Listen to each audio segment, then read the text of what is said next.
focus maybe on getting into the game, not getting out of the game before 20 minutes or so. They want to start.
The players quite rightly should be embracing it. You just got to get on with the games as they come. I think if you go into any of the games trying to wrap yourself in cotton wool, you're likely to pick up a knock or do something that you shouldn't be doing. If all those 37 players plough on for the rest of the season, it will stand them in good stead for the tour. Of course, it's incredibly difficult to get into 37, but Warren Gatland will be very quick to remind them this is just the start. Being in the squad now is not good enough, and you look at every single one of those players when they sit down and assess what's just happened to them in the last 6-7 hours, they'll realise tomorrow actually going in the tour is not enough. I want to be in the jersey. I want to be running out against South Africa in that first test match, and the senior players, Alan Wynne-Jones, the coaching staff have now got a job to make sure that every single player is firing to be in that jersey, and going just on the trip is not enough for them. And they're the right type of mindset of it. The mindset of these individuals, they will be battling to be in that first test jersey. There is a flip side to that giddiness, though, Chris, and that lump in the throat, which will be being felt now by the likes of Billy Vunipola and Henry Slade and Johnny May and Manu Tuilagi and Danny Kerr and Kyle Sinclair. So many names that you really feel for at the moment. You do, and I've never seen a list of omissions this high profile, of this stature. The names you've listed there. I mean, James Ryan could be a test lock easily. Billy Vunipola could be a test 8. Kyle Sinclair is the mystifying one for me. He offers that point of difference that we were talking about. Henry Slade, John Davis is a Lions great. I mean, this is a guy who won in 2013, was player of the tour in 2017. Johnny Sexton, likewise, started all 3 tests in 2013. Played twice in the second and third unbeaten tests in New Zealand. Tuilagi was probably up against it, especially with his Achilles, even though I wondered if the coaches would be tempted. Johnny May was the world's best winger this time last year. It was only in November that me and Matt were at Twickenham watching him score from 90 metres, chasing down Rory Underwood's record, and everyone's saying it's not a case of if he goes on the tour, it's if he starts in the test team and how many tries he scores on the tour. So it is mad how things have changed, and I just cannot remember a tour like this where if you list the men that have missed out, you look at them and go, wow, that is a serious amount of pedigree, experience and quality. But you got to put faith in Gatland because he knows what he's doing here. But certainly there are some extremely high-profile players missing out who are going to feel absolutely gutted today. You imagine the person who will feel the proudest is the man we're going to hear from now, the captain, Alan Wynne-Jones. Here he is telling Chris and Hugo about the initial phone call that he got from Warren Gatland about leading the side. Yeah, it was a call on Sunday. I missed the initial call, unfortunately. So, I had the Warren Gatland and the voicemail. I think I picked it up about 50 minutes, just under an hour after he called.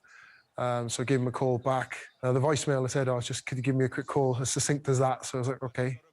Called him back and said, how are you? How's things? You know, as you do when you're about to probably ask the question that he did. And I said, yeah, fine, thanks. He asked, would you like to lead the Lions? There was a brief pause. I'm not going to lie, because having watched the Lions for a long time, been on 3 tours, it's a question you probably don't think you're ever going to hear, if I'm honest. But I accepted. It's a huge honour and privilege you can't really turn down. And I'm just hugely privileged, like I say, to be here.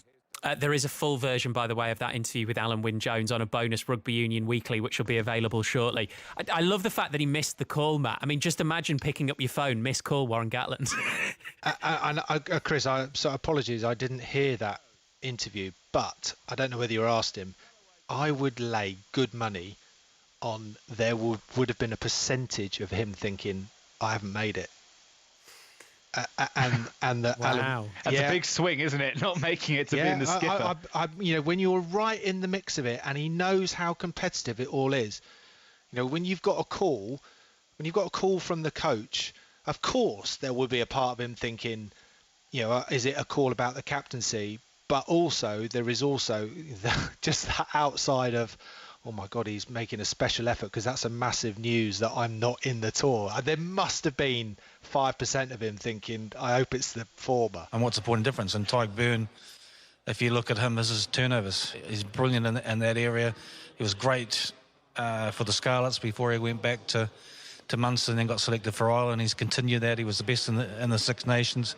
So we're looking from that aspect from our loose forwards. I mean, Justin Tipperick can play 6, but he's an out-and-out 7. Probably Hamish is as well, but we know Tom can play 6 or 7. So we've got second rows who can cover back row, and we need that versatility. It's a position that tends to be pretty high in attrition because of how physical the game is at the moment. And that's probably why we added that extra number, just to give us that balance. And then you've got to think, it's all very well about playing the back row, but then you've got to operate in the line out too. So, you've got someone like Jack Conan or Courtney, if you're looking at them at the back row, or Tig, that covers that area, because, there's a couple of players there that, not really too much over 6 foot. And, Justin Tipperick's outstanding at the front of the line out. So we think we've got a lot of options and a lot of variation that we're able to bring in, and we've tried to reflect that, particularly in the loose forwards and the second rows that we pick. Warren, just on the players that aren't in, I mean, just listing a few here: Carl Sinclair, Billy Vunipola, James Ryan, which I think took a lot of people back, Johnny Sexton, Gary Ring. We could pick out of this. One, Gregor Townsend's influence, given there are 8 Scotland players, and also the question, Chris, of how you feel if you're an Ireland fan looking at that. Yeah, I mean, it's the first tour since 1997, Steve, where I think Scottish fans of all ages are going to feel, this is us, this is representing us. Because I know of a lot of Scots of a certain age, ones that weren't old enough to remember Dorse scooting down the blind side in Cape Town to score that famous try, and of Alan Tate scoring for the second try, and Scottish legends all across that tour, no more so than Gregor Townsend. But that was a long time ago in Lions terms, a good few tours. So I think there'll be so many Scotland fans who will be really excited now to have their guys winning these 50-50 selection calls. And a man like Chris Harris, we all overlooked. We were talking Henry Slade, Gary Ringrose, John Davis ahead of this, and he's gone about his business for Scotland. He's their defensive leader, and you would have had Steve Tandy, the Scotland defence coach, and Gregor Townsend saying to Warren Gatland, this is our guy, trust us on this one.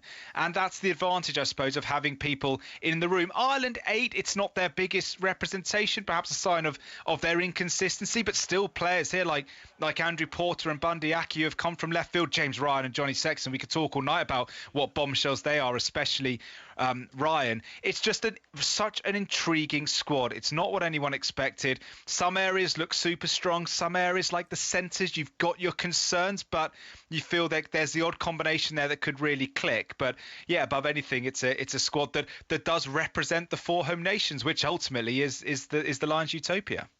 Let's finish with the opposition. South Africa, the world champions. They haven't played since that World Cup final. So, I mean, are they an unknown, Matt? I think you always know what you're going to get from South Africa. That hasn't changed over the decades, really. And plenty of their players are playing around the world. and are playing rugby, just not in a South African jersey. What will be interesting is to see whether their Bokkers are in the games to play against the Lions in the build-up to the Test series, because ordinarily they tend to be in a South African camp and roll them out for the Test matches and not the midweek games. So will they have that opportunity to play against the Lions? But it's a huge step up to get themselves back into that mentality, and they will need to be at World Cup final mentality with the motivation that they Here are the latest had Newcastle headlines. I'm Bobby Jackson. Steve Bruce says on. Here are your latest Manchester United headlines. I'm Tom Hill. We'll start with the game on Thursday night. Manchester United midfielder Bruno Fernandes says winning a trophy would show the progress the club were making. United hold a 6-2 advantage over Roma before the second leg of the Europa League semi-final in Italy on Thursday. Fernandes has not played in a final with United since joining them in January 2020. Fernandes said, "For us it's a sign of improvement, because last season we didn't win anything. It's still not enough for us, but it's something growing up from the club and the players, and it's a sign that we're doing a little bit better, and we will improve." The Europa League was the last trophy United won when managed by Jose Mourinho. They beat Ajax in the final back in May 2017. Boss Ole Gunnar Solskjaer has lost in 4 cup semi-finals, but barring a huge collapse, his side should either face Arsenal or Villarreal in Gdansk on May the 26th. As a team need to develop and improve, Solskjaer said there might be 1 or 2 changes to the selection, but it's not done. Roma have been part of upsets before, and we want to get to the final.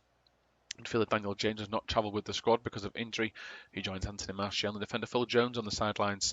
Teenage wingers Amad Diallo and Anthony Alanga have been named as part of the 24-man squad. Roma hit the headlines early this week when they confirmed current boss Paulo Fonseca will leave the club, with Jose Mourinho set to take over. According to reports, Gary Neville is reportedly not the most popular man among the Manchester United coaching staff right now. United boss Ole Gunnar Solskjaer is said to be unhappy with former teammate Neville for his role in sparking fan fury regarding the Glazer family's ownership of the club. Reports claim Solskjaer and his coaching staff are not too pleased with the constant anti-Glazer rhetoric, which has kicked into overdrive since the collapse of the European Super League. And into other news, and Manchester United are still in the race for Napoli centre-back Kalidou Koulibaly. Reports suggest that the Napoli ace is still wanted by Manchester United and Man City, and both clubs, alongside Barcelona, are ready to make summer bids. That's all then for the latest headlines. We'll have more news later. Here are your latest Manchester United headlines. I'm Tom Hill. We'll start with the game on Thursday night. Manchester United midfielder Bruno Fernandes says winning a trophy would show the progress the club were making. United hold a 6-2 advantage over Roma before the second leg of the Europa League semi-final in Italy on Thursday. Fernandes has not played in a final with United since joining them in January 2020. Fernandes said, "For us it's a sign of improvement, because last season we didn't win anything. It's still not enough for us, but it's something growing up from the club and the players, and it's a sign that we're doing a little bit better, and we will improve." The Europa League was the last trophy United won when managed by Jose Mourinho. They beat Ajax in the final back in May 2017. Boss Ole Gunnar Solskjaer has lost in 4 cup semi-finals, but barring a huge collapse, his side should either face Arsenal or Villarreal in Gdansk on May the 26th. As a team need to develop and improve, Solskjaer said there might be 1 or 2 changes to the selection, but it's not done. Roma have been part of upsets before, and we want to get to the final. Midfielder Daniel James has not travelled with the squad because of injury. He joins Anthony Martial and the defender Phil Jones on the sidelines. Teenage wingers Amad Diallo and Anthony Alanga have been named as part of the 24-man squad. Roma hit the headlines early this week when they confirmed current boss Paulo Fonseca will leave the club, with Jose Mourinho set to take over. According to reports, Gary Neville is reportedly not the most popular man among the Manchester United coaching staff right now. United boss Ole Gunnar Solskjaer is said to be unhappy with former teammate Neville for his role in sparking fan fury regarding the Glazer family's ownership of the club. Reports claim Solskjaer and his coaching staff are not too pleased with the constant anti-Glazer rhetoric, which has kicked into overdrive since the collapse of the European Super League.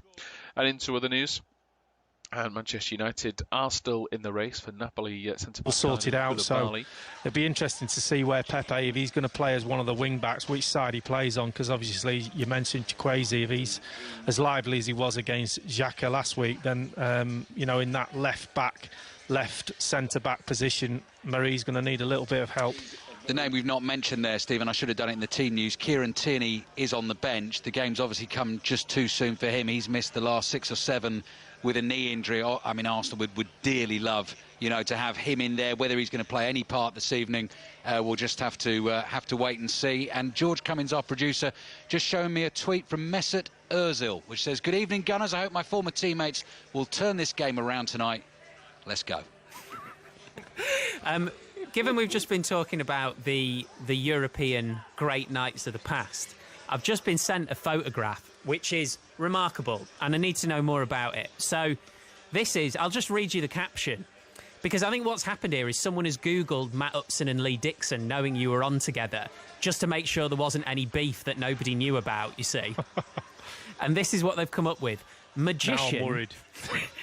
It's off to a good start, isn't it? Magician Marvin Burglass levitates Alex Manninger with a little help from Henry, Adams, Dixon and Upson. Care to explain that? Over to you, Lee. Well, I'm quite happy with that photo. I do remember it. I'm quite happy that when you Google it, a few more different photos didn't pop up. But I'm certainly happy with the levitating goalkeeper. I have no clue. Do you remember that, Lee? Do you remember doing it? Yeah, I remember doing it, and but I have no idea why we did it. How did it happen? Well, I can remember. Well, we can't tell people because it's magic, and we're part of the magic circle now, so we can't divulge that information. But I remember him. Oh, yeah, sorry. Do you remember? I don't even know why it was taken. What? Can you fill us in, Steve, please? I was hoping you were going to do that. Well, I imagine that magician Marvin Burglass was an Arsenal fan, perhaps? Yeah, no, he's a massive Arsenal fan, so he was obviously pre some European game, or I don't know, and he came in to try and help our goalkeeper out by hovering 6 foot above the ground. I'll be honest, knowing what we know now about technology, when this photo was taken, it looks to me like a dreadful Photoshop. I couldn't possibly tell you. Yeah. In fairness, Lee does come out of this very well. It's a good photograph of you, Lee. Matt, you... Go on. You know, like... Are you going to mention the dodgy tracksuit that I'm wearing? Well, I was going to go with the hair, but if you want the tracksuit, we could do that instead. It sort of looks like... You remember when you were a kid and you could go into a supermarket and buy just a pot of something which would just be called gel, and there was no further information? It looks like you've used... Fantastic victory they got last Thursday, but then the events of Sunday, where their game against Liverpool was postponed due to a fan invasion of the Old Trafford pitch. They'll be hoping to do their talking on the field this evening. They make 3 changes from that Roma game. Mason Greenwood comes into the attack while there are rare starts for Eric Bailly and Donny van de Beek, with Victor Lindelof, Scott McTominay and Marcus Rashford dropping to the bench. As for Roma, 4 changes from that 6-2 defeat. Antonio Durante, Pedro Rodriguez, Gianluca Mancini and Bruno Perez all get starts. Manchester United will expect to complete the formalities and book their place in the Europa League final if they take a 6-2 advantage to play Roma. It's been a very strange week for Ole Gunnar Solskjaer's side. It was a fantastic victory they got last Thursday, but then the events of Sunday, when their game against Liverpool was postponed due to a fan invasion of the Old Trafford pitch. They'll be hoping to do their talking on the field this evening. They make 3 changes from that Roma game. Mason Greenwood comes into the attack while there are rare starts for Eric Bailly and Donny van de Beek, with Victor Lindelof, Scott McTominay and Marcus Rashford dropping to the bench. As for Roma, 4 changes from that 6-2 defeat. Antonio Durante, Pedro Rodriguez, Gianluca Mancini and Bruno Perez all get starts. Manchester United will expect to complete the formalities and book their place in the Europa League final as they take a 6-2 advantage to play Roma. It's been a very strange week for Ole Gunnar Solskjaer's side. It was a fantastic victory they got last Thursday, but then the events of Sunday, where their game against Liverpool was postponed due to a fan invasion of the Old Trafford pitch. They'll be hoping to do their talking on the field this evening. They make 3 changes from that Roma game. Mason Greenwood comes into the attack while there are rare starts for Eric Bailly and Donny van de Beek, with Victor Lindelof, Scott McTominay and Marcus Rashford dropping to the bench. As for Roma, 4 changes from that 6-2 defeat. Antonio Durante, Pedro Rodriguez, Gianluca Mancini and Bruno Perez all get starts. Manchester United will expect to complete the formalities and book their place in the Europa League final as they take a 6-2 advantage to play Roma. It's been a very strange week for Ole Gunnar Solskjaer's side. It was a fantastic victory they got last Thursday, but then the events of Sunday, where their game against Liverpool was postponed due to a fan invasion of the Old Trafford pitch. They'll be hoping to do their talking on the field this evening. They make 3 changes from that Roma game. Mason Greenwood comes into the attack while the youth system as well. Eventually got to Villarreal first team, to Mallorca on loan, went to Espanyol and scored 36 goals in 107 appearances, and he would have stayed in Espanyol forever. It's like a fan having the dream of his life. It's just that Espanyol doesn't have the level of others. We're now in the second division, even though top of the second division. And he moved to Villarreal, and I do think he belongs to even the next level.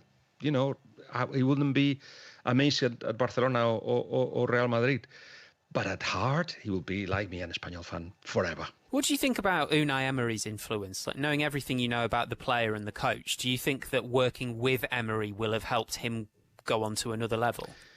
You know Unai well, and you know that he will give you a lot of information. He will make sure that he also protects you. I mean, one of the secrets that perhaps people don't see, well, obviously they don't see, one of the magics of Unai Emery is the face-to-face, is the talking, is the getting the best out of you, is the understanding where you're coming from, and and book their place in the Europa League final as they take a 6-2 advantage to play Roma. It's been a very strange week for Ole Gunnar Solskjaer's side. It was a fantastic victory they got last Thursday, but then the events of Sunday, where their game against Liverpool was postponed due to a fan invasion of the Old Trafford pitch. They'll be hoping to do their talking on the field this evening. They make 3 changes from that Roma game. Mason Greenwood comes into the attack while there are rare starts for Eric Bailly and Donny van de Beek, with Victor Lindelof, Scott McTominay and Marcus Rashford dropping to the bench. As for Roma, 4 changes from that 6-2 defeat. Antonio Mirante, Pedro Rodriguez, Gianluca Mancini and Bruno Perez all get starts. Manchester United will expect to complete the formalities and book their place in the Europa League final as they take a 6-2 advantage to play Roma. It's been a very strange week for Ole Gunnar Solskjaer's side. It was a fantastic victory they got last Thursday, but then the events of Sunday, where their game against Liverpool was postponed due to a fan invasion of the Old Trafford pitch. They'll be hoping to do their talking on the field this evening. They make 3 changes from that Roma game. Mason Greenwood comes into the attack while there are rare starts for Eric Bailly and Donny van de Beek, with Victor Lindelof, Scott McTominay and Marcus Rashford dropping to the bench. As for Roma, 4 changes from that 6-2 defeat. Antonio Mirante, Pedro Rodriguez, Gianluca Mancini and Bruno Perez all get starts. Manchester United will expect to complete the formalities and book their place in the Europa League final as they take a 6-2 advantage to play Roma. It's been a very strange week for Ole Gunnar Solskjaer's side. It was a fantastic victory they got last Thursday, but then the events of Sunday, where their game against Liverpool was postponed due to a fan invasion of the Old Trafford pitch. They'll be hoping to do their talking on the field this evening. They make 3 changes from that Roma game. Mason Greenwood comes into the attack while there are rare starts for Eric Bailly and Donny van de Beek, with Victor Lindelof, Scott McTominay and Marcus Rashford dropping to the bench. As for Roma, 4 changes from that 6-2 defeat. Antonio Mirante, Pedro Rodriguez, Gianluca Mancini and Bruno Perez all get starts. Manchester United will expect to complete the formalities and book their place in the Europa League final as they take a 6-2 advantage to play Roma. It's been a very strange week for Ole Gunnar Solskjaer's side. It was a fantastic victory they got last Thursday, but then the events of Sunday, where their game against Liverpool was postponed due to a fan invasion of the Old Trafford pitch. They'll be hoping to do their talking on the field this evening. They make 3 changes from that Roma game. Mason Greenwood comes into the attack while there are rare starts for Eric Bailly and Donny van de Beek, with Victor Lindelof, Scott McTominay and Marcus Rashford dropping to the bench. As for Roma, 4 changes from that 6-2 defeat. Antonio Mirante, Pedro Rodriguez, Gianluca Mancini and Bruno Perez all get starts. Manchester United will expect to complete the formalities and book their place in the Europa League final as they take a 6-2 advantage to play Roma. It's been a very strange week for Ole Gunnar Solskjaer's side. It was a fantastic victory they got last Thursday, but then the events of Sunday, their game against Liverpool was postponed due to a fan invasion of the Old Trafford pitch. They'll be hoping to do their talking on the field this evening. They make 3 changes from that Roma game. Mason Greenwood comes into the attack while there are rare starts for Eric Bailly and Donny van de Beek, with Victor Lindelof, Scott McTominay and Marcus Rashford dropping to the bench. As for Roma, 4 changes from that 6-2 defeat. Antonio Durante, Pedro Rodriguez, Gianluca Mancini and Bruno Perez all get starts. Manchester United will expect to complete the formalities and book their place in the Europa League final as they take a 6-2 advantage to play Roma. It's been a very strange week for Ole Gunnar Solskjaer's side. It was a fantastic victory they got last Thursday, but then the events of Sunday, where their game against Liverpool was postponed due to a fan invasion of the Old Trafford pitch. They'll be hoping to do their talking on the field this evening. They make 3 changes from that Roma game. Mason Greenwood comes into the attack while there are rare starts for Eric Bailly and Donny van de Beek, with Victor Lindelof, Scott McTominay and Marcus Rashford dropping to the bench. As for Roma, 4 changes from that 6-2 defeat. Antonio Durante, Pedro Rodriguez, Gianluca Mancini and Bruno Perez all get starts.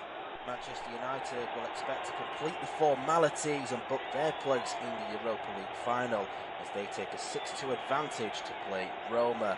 It's been a very strange week for Ole Gunnar Solskjaer's side. It was a fantastic victory they got last Thursday, but then the events of Sunday, where their game against Liverpool was postponed due to a fan invasion of the Old Trafford pitch. They'll be hoping to do their talking on the field this evening. They make 3 changes from that Roma game. Mason Greenwood comes into the attack while there are rare starts for Eric Bailly and Donny van de Beek, with Victor Lindelof, Scott McTominay and Marcus Rashford dropping to the bench. As for Roma, 4 changes from that 6-2 defeat. Antonio Durante, Pedro Rodriguez, Gianluca Mancini and Bruno Perez all get starts. Manchester United will expect to complete the formalities and book their place in the Europa League final as they take a 6-2 advantage to play Roma. It's been a very strange week for Ole Gunnar Solskjaer's side. It was a fantastic victory they got last Thursday, but then the events of Sunday, where their game against Liverpool was postponed due to a fan invasion of the Old Trafford pitch. They'll be hoping to do their talking on the field this evening. They make 3 changes from that Roma game. Mason Greenwood comes into the attack while there are rare starts for Eric Bailly and Donny van de Beek, with Victor Lindelof, Scott McTominay and Marcus Rashford dropping to the bench. As for Roma, 4 changes from that 6-2 defeat. Antonio Durante, Pedro Rodriguez, Gianluca Mancini and Bruno Perez all get starts. Manchester United will expect to complete the formalities and book their place in the Europa League final as they take a 6-2 advantage to play Roma. It's been a very strange week for Ole Gunnar Solskjaer's side. It was a fantastic victory they got last Thursday, but then the events of Sunday, where their game against Liverpool was postponed due to a fan invasion of the Old Trafford pitch. They'll be hoping to do their talking on the field this evening. They make 3 changes from that Roma game.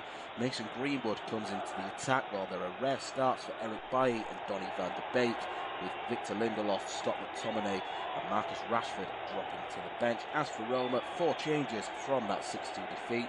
Antonio Durante, Pedro Rodriguez, Gianluca Mancini and Bruno Perez all get starts. Manchester United.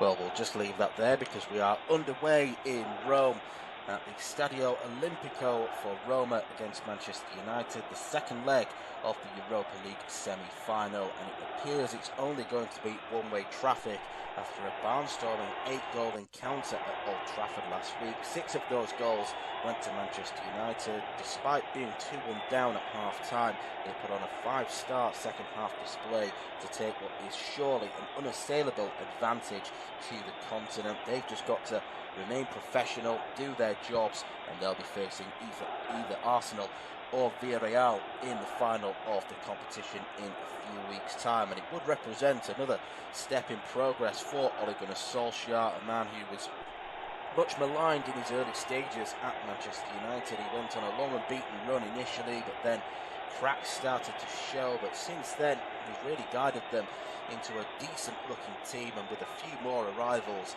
there's no reason why they can't challenge for the Premier League title and, by implication, the Champions League as well. He's given a few of his Well, squad players who've not played too much football this season, he's given them a bit of a run out tonight, so it's an interesting lineup that he's gone with. From Roma's point of view, they lost 3 players to injury in that first leg, and it's really an impossible looking task for them to try and get back and get to the final. A 4-0 win is what's required of them. You never quite know in football, so let's not rule anything out for the time being. Roma lineup as follows. They've got Antonio Mirante in goal. It's a back four of Rick Karsdorp, former Manchester United defender Chris Smalling, Roger Ibanez and Bruno Perez. A midfield trio of Brian Cristante, Lorenzo Pellegrini and Gianluca Mancini, with an all-former Premier League front three of Pedro, the former Chelsea man, Henrik Mkhitaryan, the former United and Arsenal man, and former Manchester City forward Edin Dzeko up top, a man who's provided much torment to Manchester United over the years. He did get the goal in last week's game, which helped put Roma 2-1 up, but the story went pretty south for Roma from there on in. He'll be hoping to have a majestic display this evening to try and help Roma to the near impossible. Manchester United have David De Gea in goal. He's kept his place from the side last week. It appears as though he's going to be the Europa League goalkeeper for the rest of the season, with Dean Henderson getting the Premier League games. A back four of Aaron Wan-Bissaka, Eric Bailly, Harry Maguire and Luke Shaw. The lesser spotted Donny van der Beek gets a rare run out in midfield, along with Bruno Fernandes and Fred, with Mason Greenwood and Paul Pogba in support of Edinson Cavani. Roma in their all-red current kit, going from right to left in the first half. They've got an early chance. The free kick is sent into the box. It's played back in, and David De Gea has made a double save, and crucial as well. Early troubles for Manchester United. The free kick came in. It fell to Mancini at the back post, and to be fair to De Gea, he reacted really quickly to make the save for that, but it was Bailly that gave away the initial free kick, cheaply so as well, and then the corner's just come into the back post and it's headed against the side netting by Mkhitaryan. So a good start to the game for Roma. They're under no illusions. They know they've got to get a very heavy win in order to stand any chance of going through to the final, so they can approach this game with a bit of freedom, really. From Manchester United's point of view, there's always going to be that seed of doubt. It can sometimes inspire players when they do have that in their weaponry. And Paulo Fonseca, they'll be happy with the way his side have started the game. Mancini and Mkhitaryan with the two efforts, which caused Manchester United some problems. Their usual first choices of Victor Lindelof, Scott McTominay and Marcus Rashford have all been dropped to the bench this evening by Solskjaer, just wanting to freshen things up in that midfield. So Roma, as I mentioned, going from right to left in the first half in their all-red current kit. Manchester United are in their changed zebra strip, their white and black stripes going from left to right. It's with De Gea in goal now.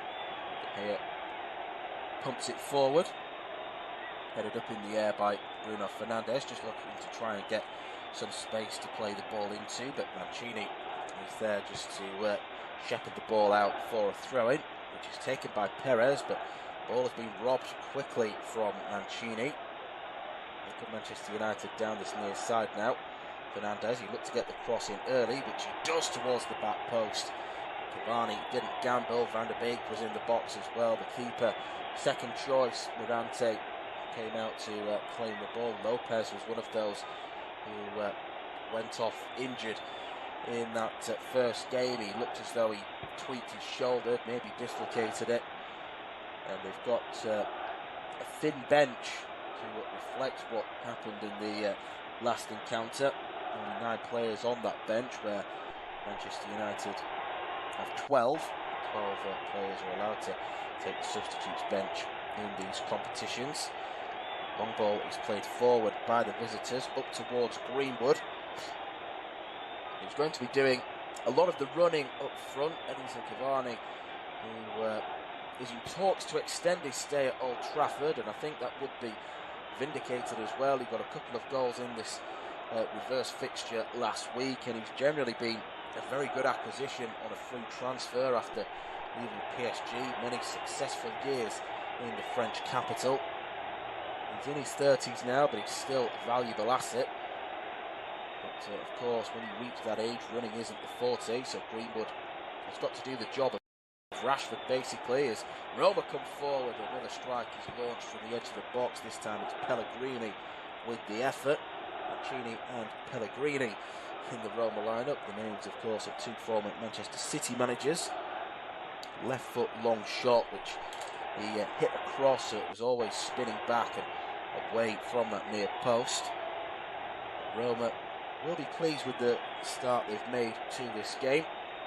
Don't forget that there are two semi-finals, second legs in this Europa League. And the other one is much closer. Arsenal at home to Villarreal. Nicolas Pepe with a penalty got them back into the game last week after they were 2-0 down, so they need to keep Villarreal at bay. If they win the game without conceding, they'll go through and surely set up what would be an all-English final to add to the all-English final we've got in the Champions League. So a good representation of the Premier League if all four representatives are English. Here is Perez now down this near side, looking to run away from Wan-Bissaka, forced to play it backwards. Here is Ibanez now. Across to Chris Smalling, who had many successful years at Manchester United. Of course, we haven't mentioned, I'll break off because Roma are coming forward. Shaw got robbed, and it was Pedro that rolled the ball into the box and very nearly caught out Manchester United. Shaw just took a bit too long to make his mind up there over what to do. He was unable to capitalise on the mistake, but the corner is going to come in now. It's headed clear by Manchester United.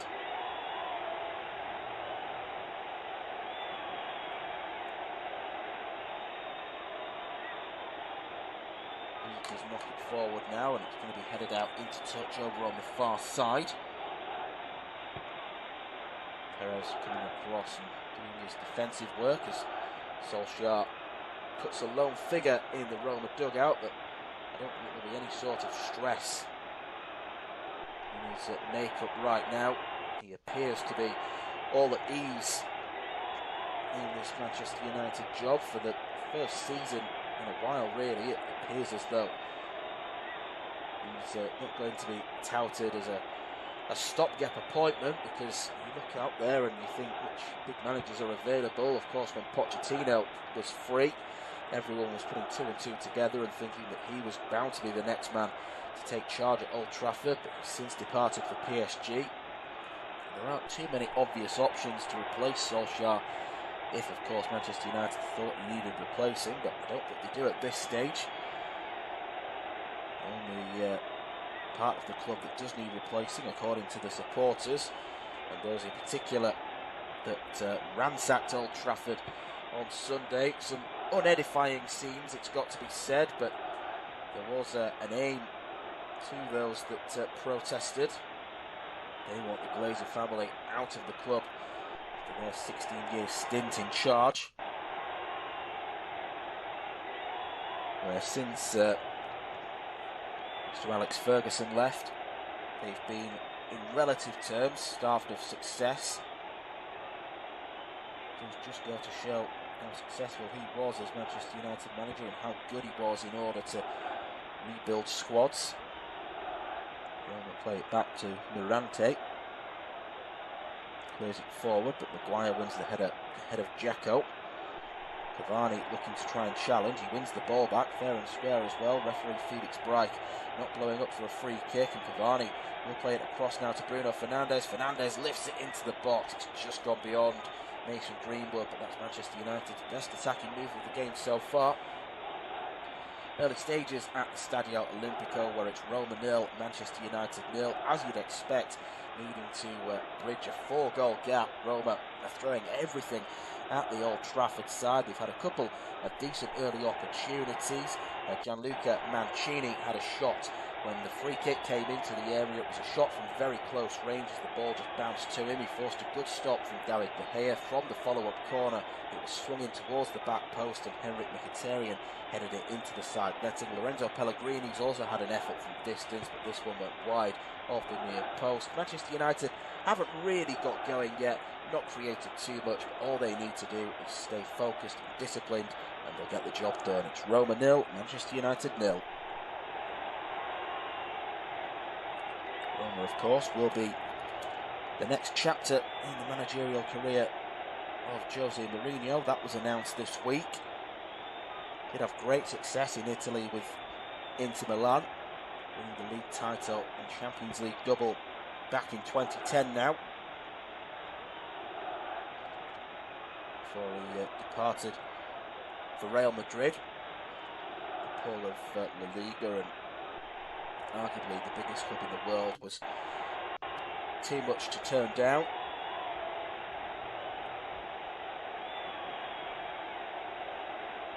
Cavani back to Pogba, playing more of a central role this evening. Paul Pogba.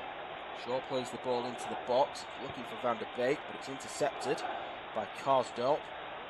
Karsdorp back to Pedro. Played forward by Morante.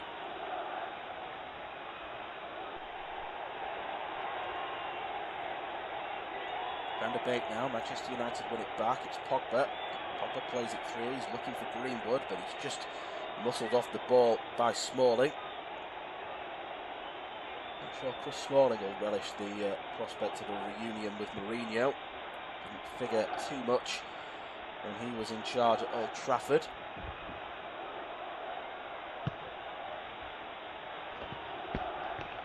It is a big club, it's one that needs a bit of TLC. Whether Mourinho right now in 2021 is the man to provide that, we shall wait and see, but it's an interesting appointment, and of course, as it always is with Mourinho, a lot of eyes will be on him. Mkhitaryan looking to backheel it to Dzeko. It's one back on the edge of the area, another shot comes in from distance, but it's the same result, it's off target. This time Pedro is the man who unleashed it. Trying to build through the centre are Roma. Looking to put pressure on Manchester United. That's what they did there. Pedro taking the ball off Pogba. Opened his body out to go for the curly. You could see what he wanted to do. He got far too much on it. Got it all wrong. It draws applause from Paulo Fonseca. Down the other end, Cavani has just fouled Roger Ibanez. It really was a stunning game back at Old Trafford last Thursday. Manchester United became the first side to score 6 goals in the semi-final of a major European competition since way back in May 1964, so 57 years ago now. Real Madrid beat FC Zurich 6-0 in the second leg of the European Cup. And they've got previous form as well of scoring heavily against Roma. They got 7 back in the Champions League in 2007. The year that they won the league title after a 3-year drought, which was the longest in the reign of Sir Alex Ferguson in the Premier League.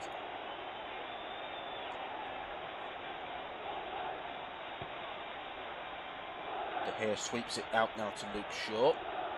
Maguire. Shaw. Good work that from Van der Beek to play the ball back to him. Roma concede a free kick.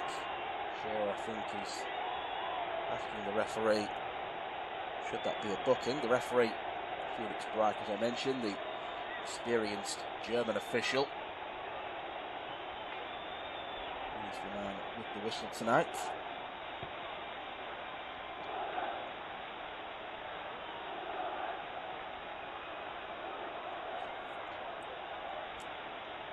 Following this game will come a very intense period of football for Manchester United, made so by the fact that the Liverpool game has had to be rearranged. So they're going to be playing tonight and then on Monday, Thursday on Saturday, I believe. It's going to be difficult for them, partly of their own fans' volition. That's why I'm sure the Manchester United players will have been as keen as possible to get the game going, because they know that they're going to be feeling the effects following the conclusion of next week. Cavani just caught offside there. Ball was played through to him by Bruno Fernandes. Roma get the game back going again. Pellegrini looks to touch it away from Pogba. And it's a clear foul from the Frenchman. Sticks his arm out and blocks off the run of Pellegrini after it looked as though he turned away from him.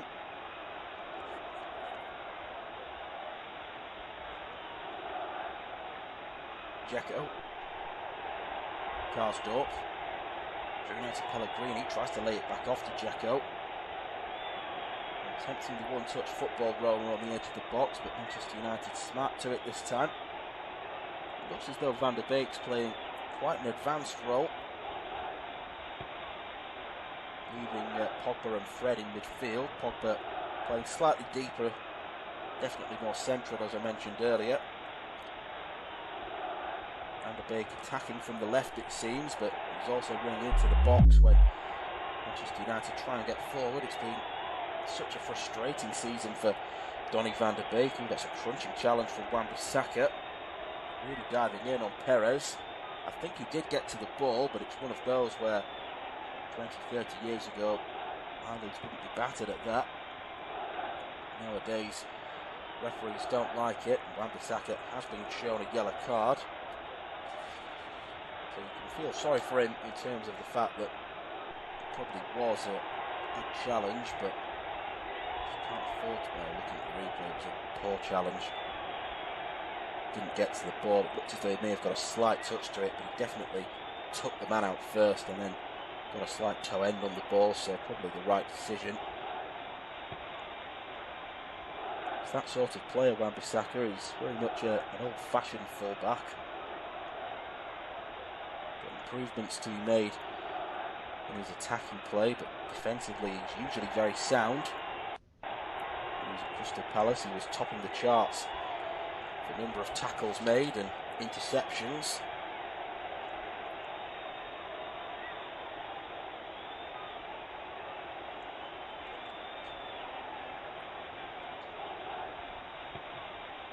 Ibanez.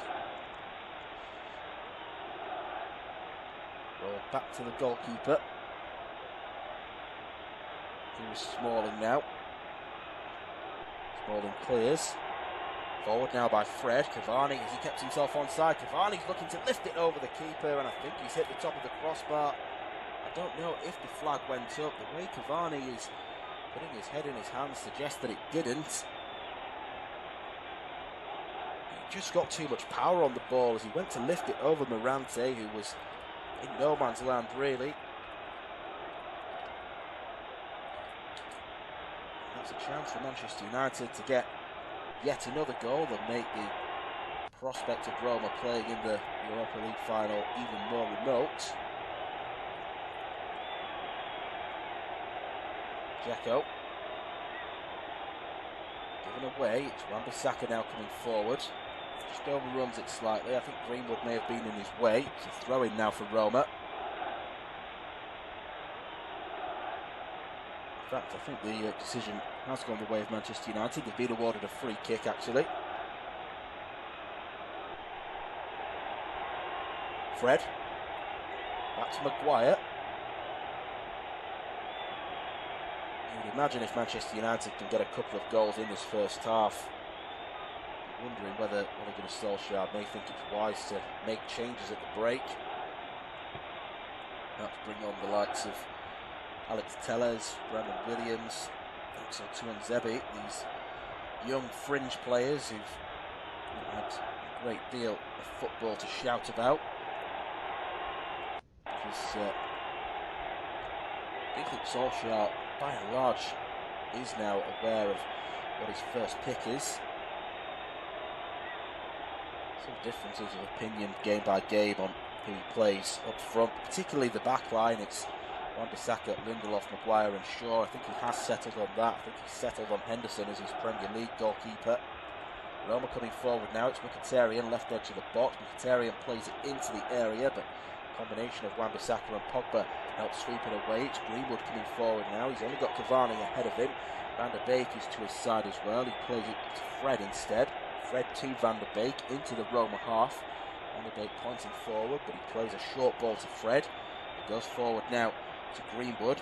Bit of a lack of communication between Greenwood and Pogba, but Roma give the ball away. Pellegrini can't stretch to go and get it. Over with Luke Shaw now. Roma 0, Manchester United 0. Independent off-tube studio commentary. 22 minutes on the clock. Manchester United 6-2 up from the first leg. It's still goalless between Arsenal and Villarreal. That game much more likely, of course, to potentially go to extra time. Arsenal defeat Villarreal 2-1 on the evening, then another half an hour of football will be required there. Cavani. Over now to Shaw. Trying to win the foul off Karsdorp and isn't able to do so. Defended by Britt Karsdorp.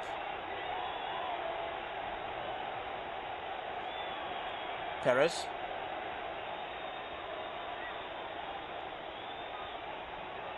Ibanez. Now Mancini, who's definitely playing as a quarterback style defensive midfielder. He's going into the middle of the defence when Roma are deep. Sharing that role, I believe, with Brian Cristante. It is a slightly different formation that Roma are going with. It's more of a 4-2-3-1.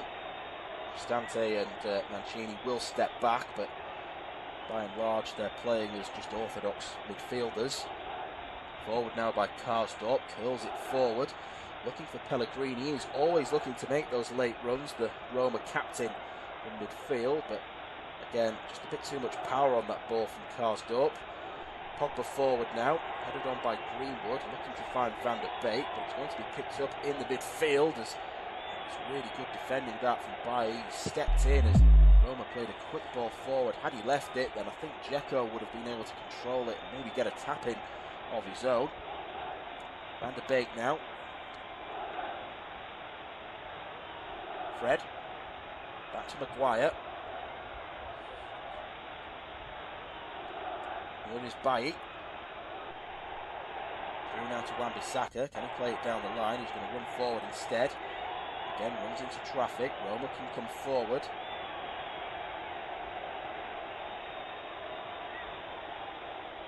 It will be a free kick to Roma in the centre circle. Manchester United with some defending to do. Roma 0, Manchester United 0. Midway through the first half, Manchester United still 6-2 up. They could have made it 7 if Edinson Cavani had just put a little bit less on his lobbed effort. It was played through to him by Fred. Roma giving the ball away at the back, a theme which dogged much of the first leg from their point of view. It came to Cavani. Morante committed himself.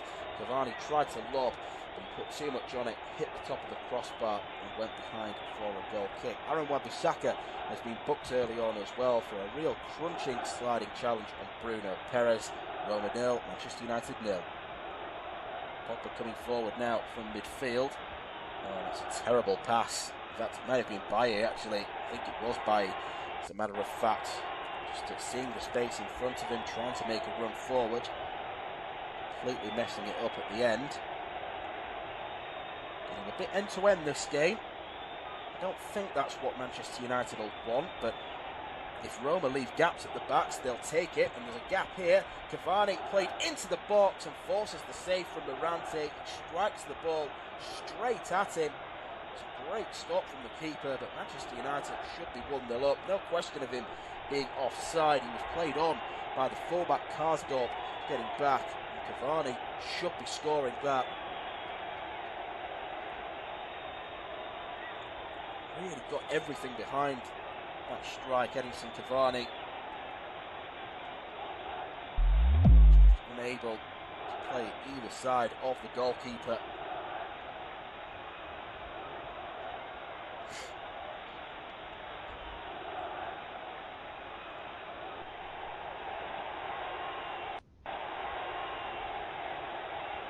Corner comes in. It's now Bailly who turns and shoots.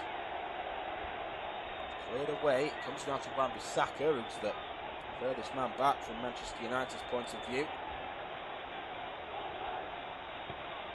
Pogba. Right to Fernandes.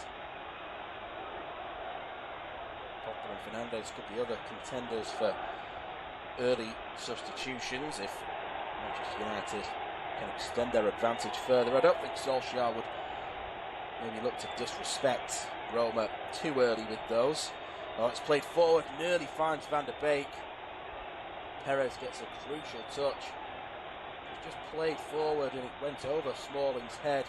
Didn't see the run of Van der Beek behind him, but Perez did. And he got that crucial touch to make sure he didn't get a strike at goal. He could do with a goal, actually, Donny van der Beek. Would really heighten his confidence if he was able to get on the score sheet, prove to Solskjaer, I think, more than anyone, that he's a very capable player.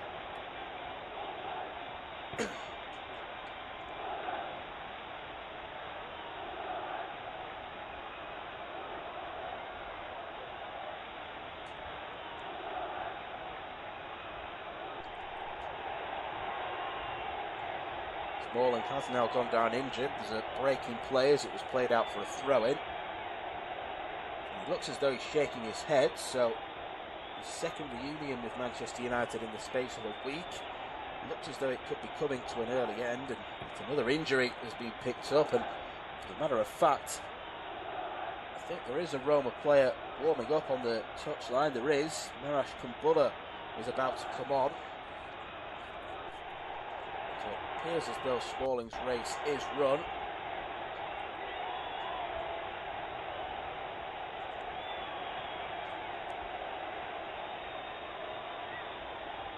Sad end potentially to Roma's season and his own season.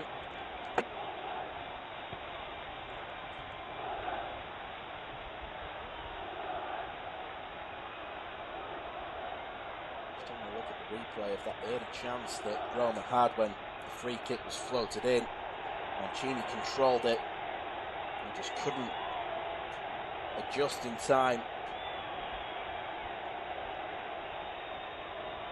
Smalling is trotting off the field.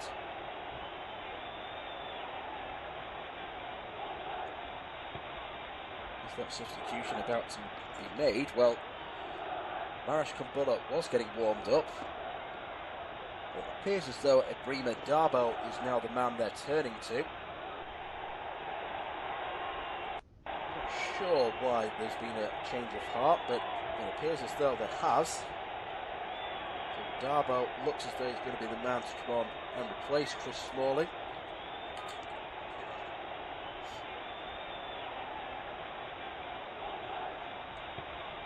So the Roma number 6 off the field, replaced by the number 55. Roma 0, Manchester United 0 is the scoreline. Independent off-tube studio commentary. Nearly half an hour of the game gone. Still Arsenal 0, Villarreal 0 in the other semi-final tie. Perez forward to Mkhitaryan. Ibanez.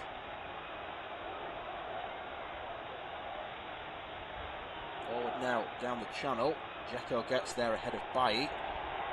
He lays it off for Pedro, crosses it in first time, and Mkhitaryan heads it wide.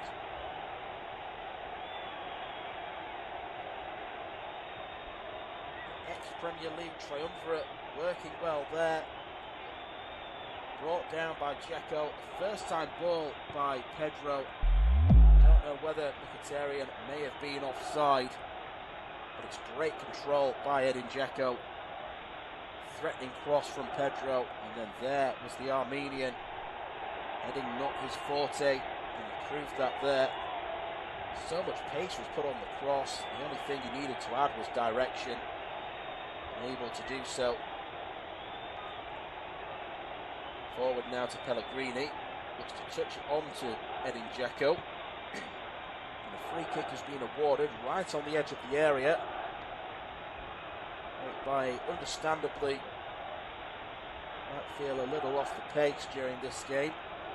Recently signed a new contract at Old Trafford, which was a surprise in some quarters given the fact that he's barely played for the last few years because of persistent injuries and the fact that he doesn't appear to be first choice anymore, and he once was.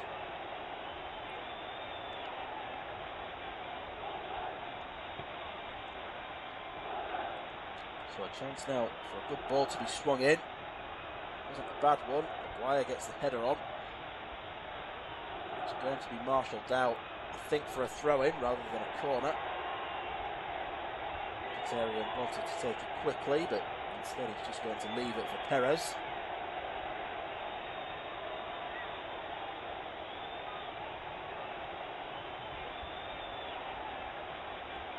Pellegrini. Now Perez. Into the corner flag and plays the ball off Wan-Bissaka. Goes for a corner. We know that Roma can cause Manchester United problems from these set pieces.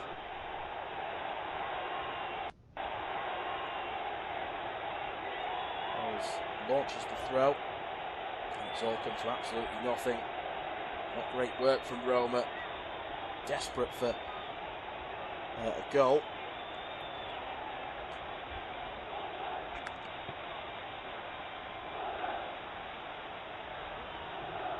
Here's Wan-Bissaka now. Heading forward down the channel. Cavani looks to play a first-time ball back to the former Crystal Palace man, but gets way too much on it. Roma will have the throw. Ibanez. Cross now to Rick Karsdorp.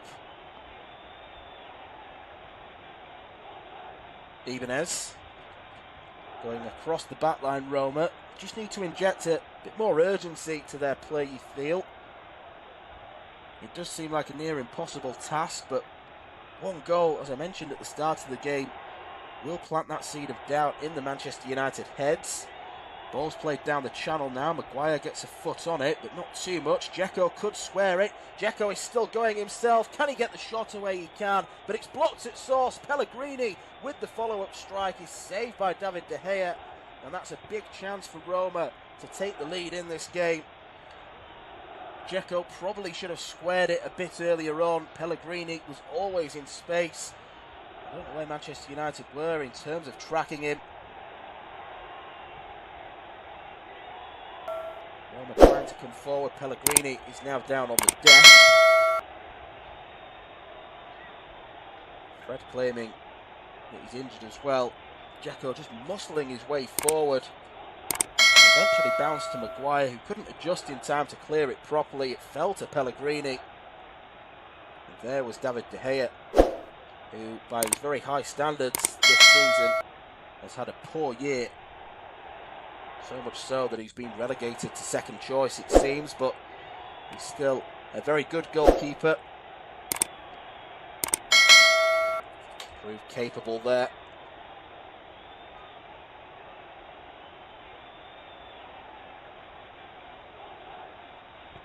Free kick comes in and it's headed towards goal. De Gea can claim it. And that's going to be rolled out. Manchester United just need to take a bit more control of the game now.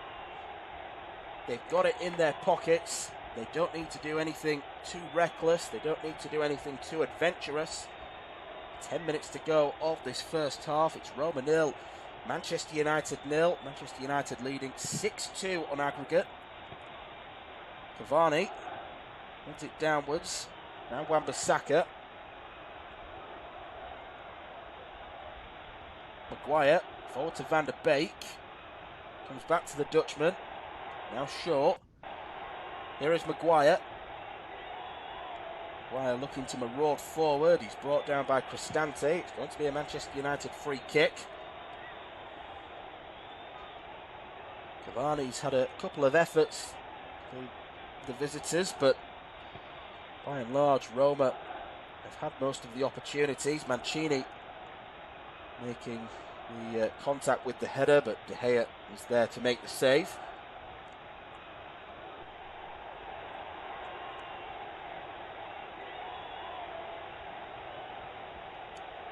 Wan-Bissaka, back now to Bailly.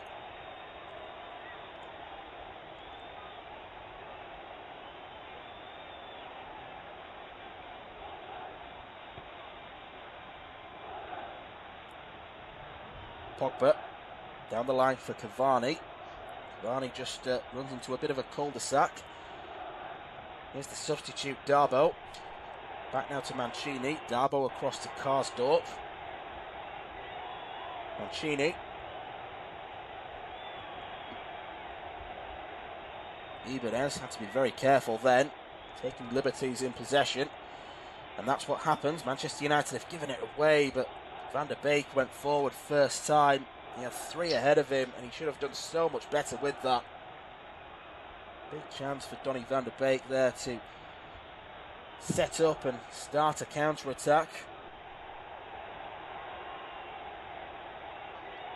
Ibanez. Pellegrini. Back to Darboe. Forward to Cristante. Solskjaer won't mind Roma having all the possession as long as it's in their own half. They can't do much damage from there. It could coming forward. Pellegrini nearly presented the ball to Manchester United, but Darboe rescues it. Perez now running down this near left-hand side. He's got Pellegrini ahead of him. Step over from Perez. Pellegrini looking to take it in between Pogba's legs, but Fred comes and helps him out. It's played now to Pogba. Pogba with a quick shimmy to get away from the challenge. And over now to the far side for sure. Well worked by Manchester United. Oh, that's brilliant work from Fernandes. Flicks it round the corner for Fred. Fred forward now to Cavani. Can he get the goal? Yes, he can. Manchester United have taken the lead. They've extended their advantage further. 7-2 on aggregate now. And it's Cavani who's been the thorn in Roma's side for so much of this tie. He's got another goal, a sweeping finish, so much composure. It's brilliant work from Fernandes to flick the ball back to Fred. He then toe poked it forward to Cavani, kept himself on side, and Manchester United have the lead. Manchester United have taken the lead on the night. It's now 1-0 and 7-2 on aggregate, and it's Edinson Cavani with the goal. It's a brilliantly worked team goal, a counter-attack on Roma who were coming forward. A brilliant flick round the corner by Bruno Fernandes, set Fred away. It just took a few Roma players out of the game completely. Fred then rolled it forward to Cavani, who then just had to run towards goal one-on-one, and he showed so much composure, just powering it past Morante to make it Roma 0, Manchester United 1. Well, there is a VAR check, and the goal has been given. I was thinking, looking at the replay, there's no question of that being offside. It was a well-timed run, and Cavani gets his name on the score sheet yet again. Harsh on Roma perhaps, but that's the ruthless nature of football at this level. Manchester United are on their way to a Europa League final competition. They won back in 2017, back in Mourinho's first season in charge, when he was without a doubt a success that year, winning the League Cup as well. It's a team that's evolved since those days, and they're coming forward again. This man Fernandes has helped the evolution process, no question. Fred now. Greenwood on this near side. He's been quiet today, but he could be about to spark into life. Drags the shot wide though of the far post. Mason Greenwood, a couple of step overs away from Perez. Did the right thing. Tried to go for the far corner. But Roma coming forward themselves now. It's with Mkhitaryan in the box. And it was Bailly, I think a mix of Bailly and De Gea that helped keep that one out. Bailly just getting across in the nick of time to make the angle awkward for Mkhitaryan. And he was ready to dive on the goal line, had the shot got past the keeper.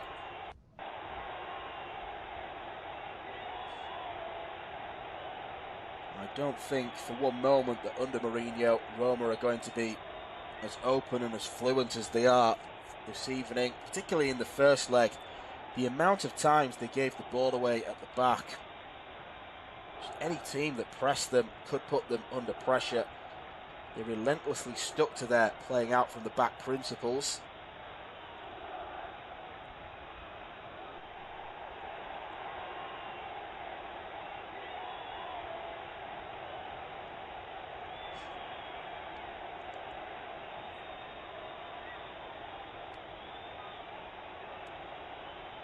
Bite plays that into trouble then. It came off Fred's back, but luckily for Manchester United it landed at Maguire's feet. And here is Harry Maguire, heavy touch in his own box. Bite lets that one roll past him. Wan-Bissaka collects. Pogba. Now Fernandes. Fernandes running centrally. He's got Van der Beek ahead of him. He's got Shaw making a move on the left. Shaw pulls it back to Fernandes. Touch gets away from him, but again, it's another good example of how quick Manchester United can be on the attack, and they've won a free kick here around about 35 yards from goal. Fernandes brought down by Mancini.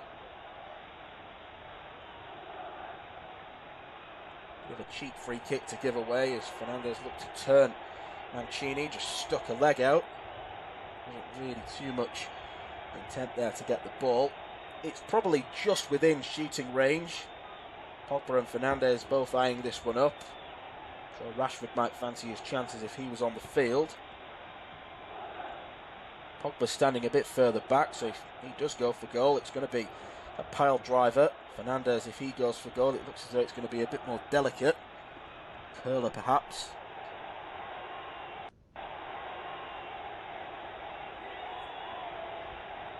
I think it will be Bruno Fernandes to take this. 2 minutes to go of the first half. It is Fernandes. The ball does its job well. Comes now to Bailly. Really good play from him. Gets it out to Wan-Bissaka on this near side. And that wasn't a bad ball either.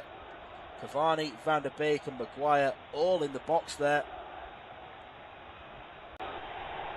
Perhaps they should have done better. Perhaps they should have gambled a bit more. Not that they need to, of course. They're 7-2 up in the tie.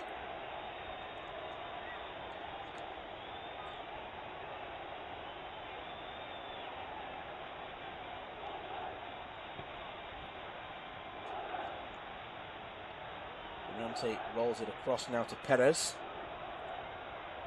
Greenwood tries to challenge and he does get a toe in.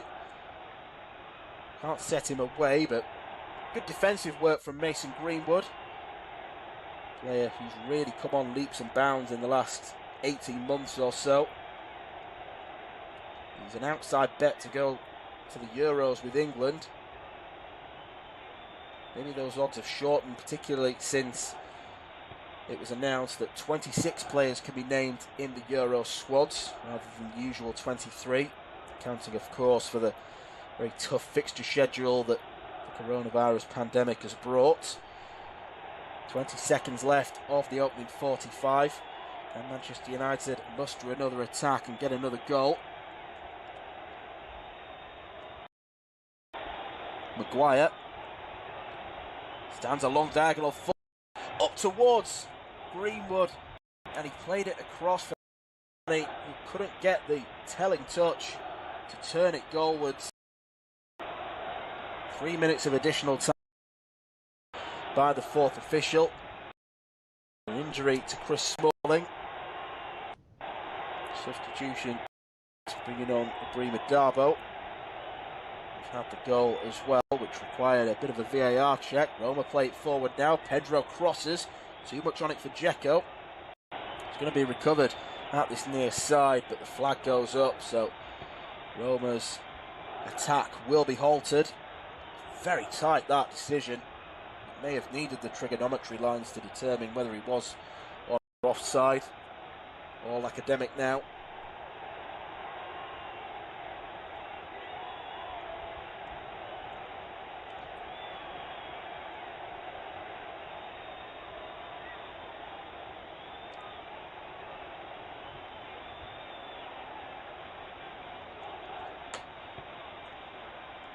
Bailly.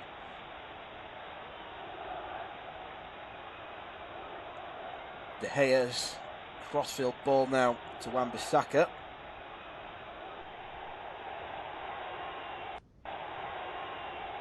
Pogba. Long diagonal, controlled instantly by Shaw. He's had a tremendous season as well. It looks as though he could be the first choice left back for England heading into the Euros. Keenly battle between he and Ben Chilwell of Chelsea. Van der Beek now in the box. Turns, plays it back to Cavani. Chance now for the strike, and it's curled just wide. Bruno Fernandes it was with the effort. Again, fabulous teamwork. Shaw to Van der Beek. He then found Cavani, who was unselfish, didn't go for goal, instead teed up Fernandes. Did everything right, but just put too much on the effort and curled it wide of the far post.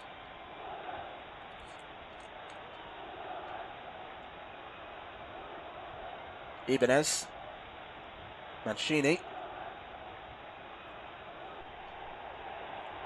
Roma looking to play it forward quickly, but Dzeko couldn't get there. De Gea does. Greenwood. Round the corner now by Cavani, but Fernandes was stopped in his tracks by Ibanez. Just tried to bring it inside. Ibanez smart to it. There is Pellegrini, midway inside the Roma half. He sweeps it across to the far side. Karsdorp has to sprint to keep it in play, but in doing so he takes it over the halfway line. Forward to Dzeko quickly, who's brought down. No free kick awarded. I think everyone was caught by surprise then, but the referee instead is going to blow his whistle for half-time. So Manchester United 6-2 up from the first leg. All they need to do is keep things secure and simple, and they're 1-0 up at half-time, so a job well done so far. Edinson Cavani with the goal. A great flick from Fernandes, released Fred and played it into the path of Cavani, and he kept his composure as he ran forward to put Manchester United 1-0 up. Yep, people. Yep. We are united. Glory, glory, Man United.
the ball.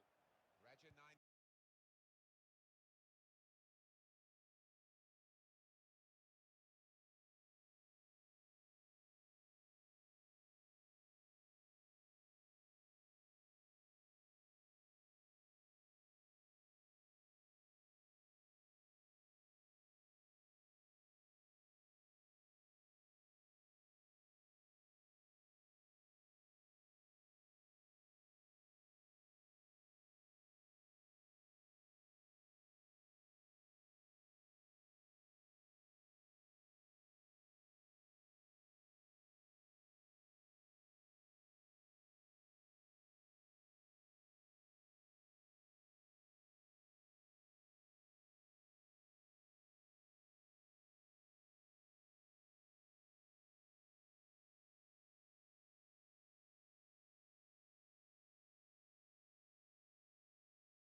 Don't get the sense watching it, do you? But it's about characters. It's about the people that you know. Whenever you go out on the pitch, you know certain characters are going to be gearing you up. You know, the teams I play, and I'm not going back, and talking about the past, but I can only give you my experience of playing in a side.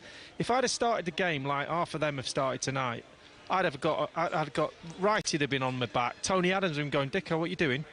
up the game a little bit. Why are you playing like that? And all of a sudden it rubs off. Patrick Vieira being in my ear. There'd be pressure on the ball. There'd be, do you know what? It's a semi-final. Yes, the fans are not in it, and it makes a massive difference. But you've got to motivate yourself. You won't get another chance. You might not get another chance to play in a semi-final ever. Might be the only one you ever get to. So don't leave it out there. You give it everything you've got. And that includes in the dressing room now. There should be people in that dressing room going, that's not good enough. And I'd be telling Arteta to be quiet. I'd be saying, do you know what, Gaffer? I'll do this. I will have a chat. To the end of the Euros this summer to go and win the Euros. He will captain Gareth Southgate's side, of course, in the tournament where they'll face Croatia, Scotland and the Czech Republic. He's been speaking today after it was announced that he has renewed his shirt sponsorship of Leyton Orient from League Two, where he had a loan spell at the start of his career. He's been telling Laura Scott why he's decided to do it again. The first year was incredible. It got such a great response. It helped so many people, helped so many the charities that were involved. So it was just another opportunity to help as many people as possible. It's a huge year for you, and it promises to be an exciting summer. How excited are you about the Euros? Yeah, really excited. Being, well, near enough a home tournament with a lot of games at Wembley. Hopefully we'll have some sort of fans there, some sort of atmosphere there. That would be great. And it's a big opportunity, you know. We had a great World Cup in 2018. We didn't quite get over the line, so with the players we got and the manager and the group of staff, you know, it's a great opportunity for us. So we're excited for the challenge. We know it'll be difficult, but for sure we've got enough ability to try and take it all the way. There's a lot of excitement around young England players like Phil Foden and Mason Mount. Do you think this is the most exciting crop of England players you've played with? Yeah, I think our group has grown stronger year by year. I think we've got a good mix of experience now and young talent because it's important to have that, especially in a tournament environment. You need people who have maybe had the experience there and then allowing kind of the younger players to be... Minutes did the goal, a wonderful round the corner flick from Bruno Fernandes, released Fred, he played it forward to Edinson Cavani, had loads of space to advance into, took it forward, kept his composure and hammered it past Antonio Mirante. Roma have had opportunities, but it's a forlorn hope now. Roma 0, Manchester United 1. Half time, it's Roma 0, Manchester United 0. Despite Roma having most of the best chances, it is Manchester United who are in front on the evening. It came on 38 minutes, did the goal, a wonderful round the corner flick from Bruno Fernandes, released Fred, he played it forward to Edinson Cavani, had loads of space to advance into, took it forward, kept his composure and hammered it past Antonio Mirante. Roma have had opportunities, but it's a forlorn hope now. Roma 0, Manchester United 1. Half time, it's Roma 0, Manchester United 0. Despite Roma having most of the best chances, it is Manchester United who are in front on the evening. It came on 38 minutes, did the goal, a wonderful round the corner flick from Bruno Fernandes, released Fred, he played it forward to Edinson Cavani, had loads of space to advance into, took it forward, kept his composure and hammered it past Antonio Mirante. Roma have had opportunities, but it's a forlorn hope now. Roma 0, Manchester United 1. Half time, it's Roma 0, Manchester United 0. Despite Roma having most of the best chances, it is Manchester United who are in front on the evening. It came on 38 minutes, did the goal, a wonderful round the corner flick from Bruno Fernandes, released Fred, he played it forward to Edinson Cavani, had loads of space to advance into, took it forward, kept his composure and hammered it past Antonio Mirante. Roma have had opportunities, but it's a forlorn hope now. Roma 0, Manchester United 1.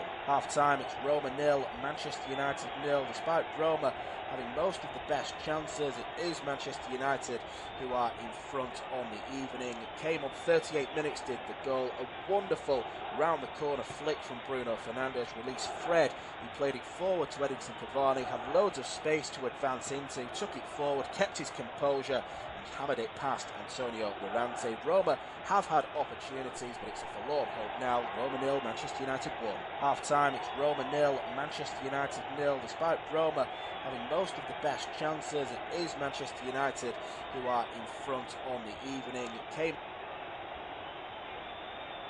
Well, we'll just leave that there because we're back for the second half of the second leg of this Europa League semi-final between Roma and Manchester United, where the visitors lead by a 0-0, but the scoreline from this game is pretty much academic given what happened at Old Trafford 7 days ago. They're now 7-2 up on aggregate, and as a result, Ole Gunnar Solskjaer is feeling confident enough to make 2 changes at half-time. Both fullbacks have been altered. Wan-Bissaka and Shaw. Wan-Bissaka picked up a booking in that first half, so probably a sensible call from Solskjaer. Brandon Williams and Alex Telles have come on in their places. Otherwise, it's as you were. Manchester United in this half will be going from right to left in their zebra white and black stripe away kit. Roma in their traditional red currant home kit going from left to right. Pellegrini to whip in a free kick after a challenge was made by Donny van der Beek, and the referee Felix Bragg awarded the set piece. It's going to be out for a throw-in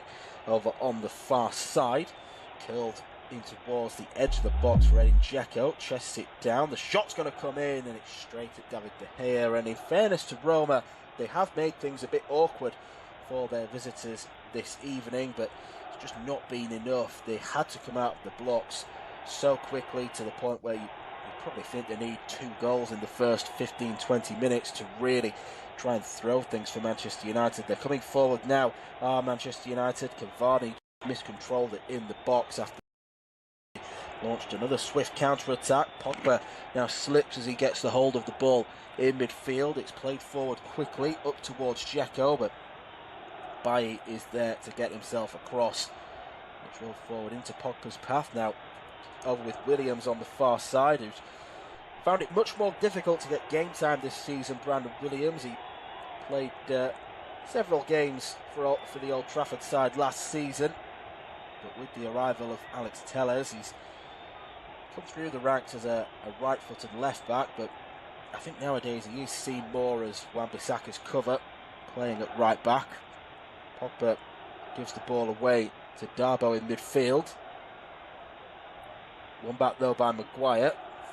But he's presented the ball straight to Bruno Perez. The 2 lineups in full. Roma have Morante in goal. The back 4 of Karsdorp, Darboe, Ibanez and Perez. Cristante, Pellegrini and Mancini in midfield, with Pedro and Mkhitaryan in support of the lone frontman Edin Dzeko. Manchester United have David De Gea in goal. A back 4 of Williams, Bailly, Maguire and Telles. Van der Beek, Fernandes and Fred are in midfield, with Pogba, Greenwood and Cavani. Up top, it's now Roma coming forward into the box. Was that a handball by Maguire? Well, the referee has waved it away, but that one is a little bit dodgy from the point of view of Harry Maguire. Cross came in, it was played back, and it's a very weird one really. Maguire sticks his arm out, but he's almost back-heeled it onto his own arm in trying to clear it. It's a very awkward body position that he got himself into. Referee not interested, but I wonder if he might be summoned to his screen on the touchline. Maybe have a look at that. Well, I don't think he is. So Roma feeling that they should have had a penalty. And if they'd have scored that, it would be only the 4 more goals they'd need. A reminder that the only possible permutation for this game to go to extra time would be for Roma to win 6-2 in the 90 minutes. I think it's safe to say that's not going to happen. They try and come forward and get something of a consolation, but Perez can't get on the end of that ball that was played forward to him by Pellegrini. There is plenty to like about this Roma side, but defensively they are quite naive. They've given too much to Manchester United. They've allowed them to have joy when attacking.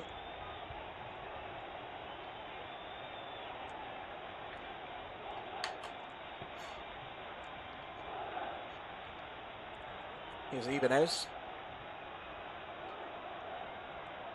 All the way back to Morante. Second choice goalkeeper, remember. After Lopez picked up that shoulder injury last week. 5 minutes into the second half, still Roma 0. Manchester United 1. Edinson Cavani with the goal in the first half to further heighten Manchester United's advantage. 7-2 the scoreline.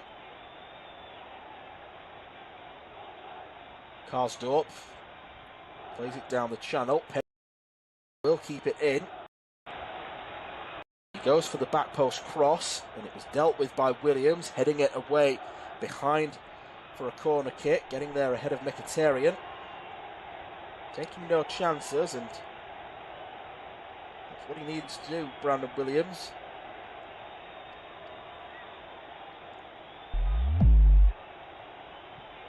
Ball is taken short. He's going to come back though to Pellegrini, who drives it across. De Gea gets there first. Just got away from Fernandes with ease there, Lorenzo Pellegrini. He went to drill it across, but it was too close to De Gea. He was able to come out and grab hold of the ball. Throw in now for Roma, over on that far side, just where the linesman is stood. Fernandes feels as though he was put. Linesman from the slow motion replay, giving him a bit of a disparaging look, just to say absolutely no chance.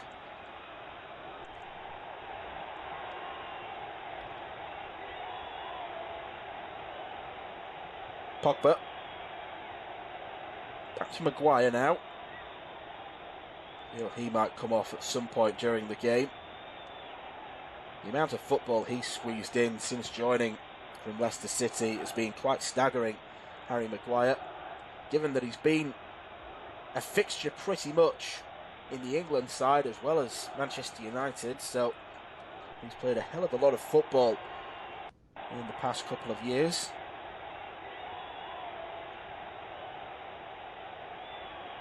Cavani, Van der Beek gives possession to Roma. Greenwood couldn't get there. It's with Mancini instead. Forward now to Pedro, coming through the middle. Cristante now. Roma looking to build something in these wide areas. Perez down the channel. Mkhitaryan getting there ahead of Williams. Williams jockeying. Mkhitaryan pulls it back now for Pedro. Bailly steps in and he's charged the ball onto Pedro. And that will go for a goal kick. Pedro just remonstrating with his fellow Spaniard De Gea. Those two will know each other well from international duty. Frustration continues to mount up for Roma. We've had a very difficult couple of games.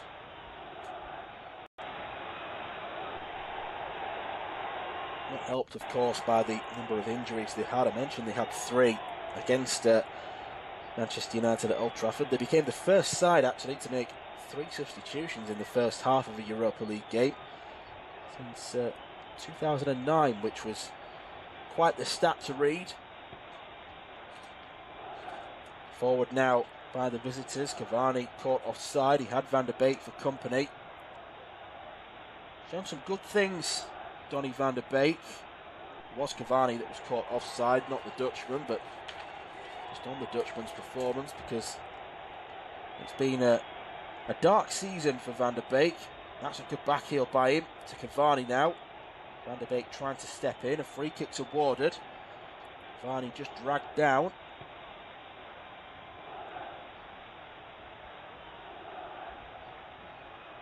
Mancini it was with the heave-ho on the Uruguayan.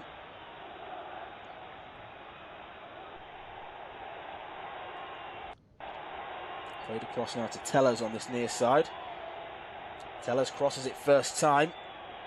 Beyond everyone. But I think we'll keep it in play. He does just about. He's got Williams making the move ahead of him. Greenwood instead elects to use Pogba. Now Fernandes. Back to Pogba. It's Fred. Fred dispossessed, but unfairly deemed by the referee. And I think Dzeko's going to pick up a booking as well, just for bad measure. I think the referee went to his pocket, but the camera didn't it explicitly. Tellez now. Maguire.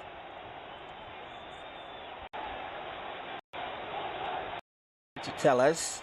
Dummied by Van der Beek. Fernandes collects. Fernandes down the channel. Again for Tellez. Pulls it back for Van der Beek. Van der Beek tries to square it to Cavani after just missing the ball initially. Roma can come forward now. It's with Dzeko. Dzeko slips as Bailly goes to get the ball. He's a bit unfortunate there, Eric Bailly. It looked as though the pair of them had slipped into that challenge. Yeah, Dzeko trod on the ball, it seems. Neymar Bailly was having his own slip. All a bit messy there between the two of them. The resulting free kick has now been taken. It's over on the far side with Perez. Darboe. Mancini. Karsdorp. Ibanez. Darboe. Through now to Mkhitaryan on the turn. Perez on the outside. Pellegrini runs ahead of him. Pellegrini going in field. Williams slides in with a challenge, but it ricochets back to Roma. Mkhitaryan's ball. Looking for Pedro at the back post, and it's nodded in at close range, and the equaliser has been found. It's Edin Dzeko with the goal now.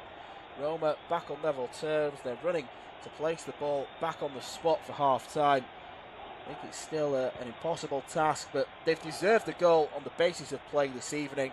Roma 1, Manchester United 1. It still looks like a near impossible task, but Roma have been rewarded for their endeavour with a goal. It was crossed in by Henrik Mkhitaryan after Brandon Williams, the half-time substitute, slid in for a challenge. It ricocheted kindly back to the Armenian, who crossed it to the back post. It found Pedro, who hammered the ball back into the area. It took a bounce off the ground. It made it kind for Edin Dzeko, stood up nicely for him, and he could nod in from close range. It's Manchester United who've been pegged back. Roma 1, Manchester United 1. Well, 57 minutes on the clock. Roma have now got 33 minutes to get 4 goals. How will Manchester United respond? Will they go a bit more into their shell, or will they decide that they want to make a game of it tonight? Fred has just been shown a booking. Even if they end up going through, Solskjaer won't want his side to have lost this game. All about momentum coming to the end of the season.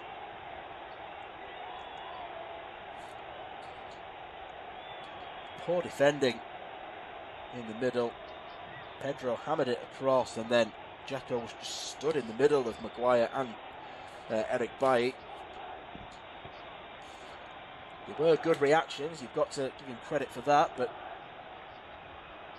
wasn't great defending. Cavani back into the box, but he's flagged offside for not the first time this evening.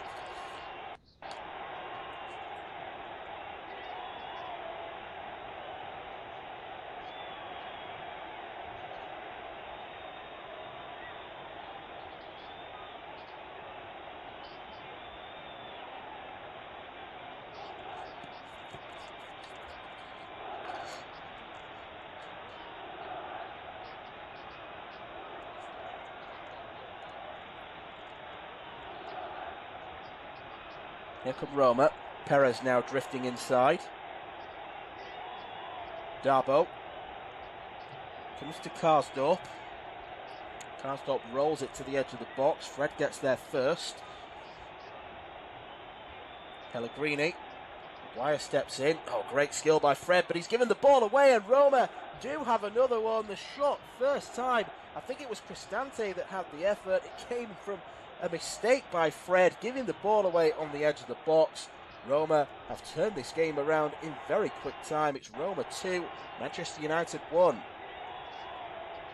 Well, Roma have turned this game around on the evening. They've still got to get 3 more goals, but what a strike from Brian Cristante just from the edge of the box. It came when Fred initially showed a great piece of skill to turn away from trouble, but then he had the ball taken off him. It was just played into Cristante's path. He turned and didn't even bother taking a touch. He just hammered it past David De Gea to make it Roma 2, Manchester United 1.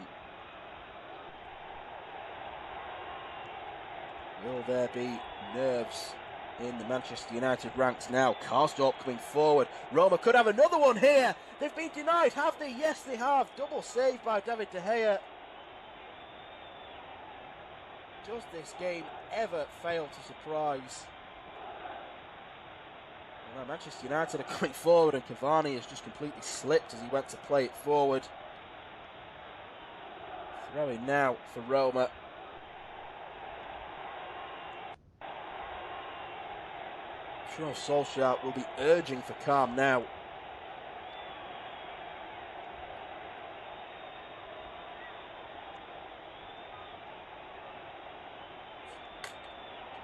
Here is Karsdorp. Just how sensational a comeback would this be if Manchester United are pegged back? Roma got 2 at Old Trafford. And I think with Manchester United getting 6, I don't think anyone would think away goals would come into play, but 3 more in half an hour, it's not insurmountable. Particularly if Solskjaer's men defend the way they have done in this second half. Here's Pogba. Cross now for Telles. Just need to take charge of this. Van der Beek. Pogba drops the shoulder and he's put his team into trouble. They're coming forward again, Roma. It's poked through. Pedro now. Pedro crosses. Oh, and it's just gone across the goal line. How was that kept out?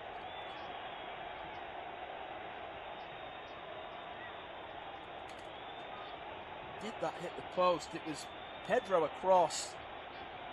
And it went in between De Gea's legs, but the touch on it somehow stopped it from going in the back of the net. Roma have had 12 attempts on target in this game. And Manchester United are living a bit of a charmed life right now. Pellegrini, Pogba slides in to make a challenge. He does get the ball, but Roma come away with it. Perez's cross. It comes off Williams, and it will be a corner.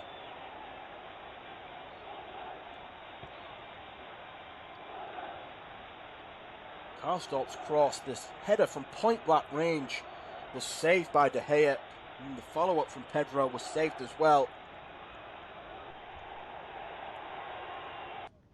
Vintage David De Gea is keeping this game from becoming very seriously interesting.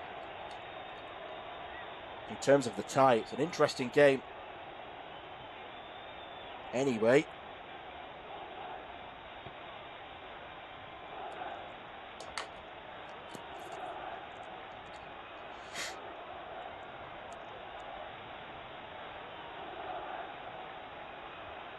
ridiculous how that was kept out from goal. The fact that it just looked as though it was going to trickle into back of the net past the goal line. Well, Manchester United are making another change now, and it's a very defensive-minded one. Pogba coming off, Matic coming on in his place. They have to stem the flow somehow.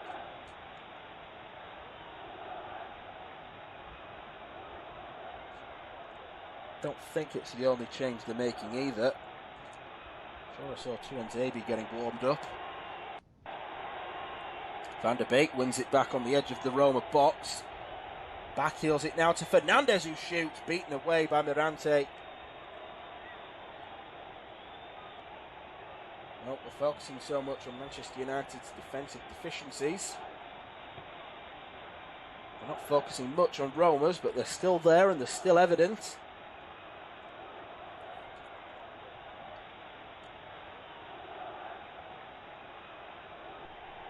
Tellers with the throw up to Cavani. Darboe wins it back. Pedro coming forward. And charged down by his former teammate Matic. Those two successful at Chelsea together. A couple of league titles, one under Mourinho and one under Antonio Conte. Who's just won the Serie A title with Inter Milan. Williams. Bailly lifts it over the top now for Fred. Back with Brandon Williams. Into Fernandes.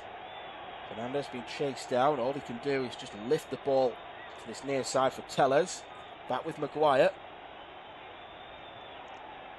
Matic.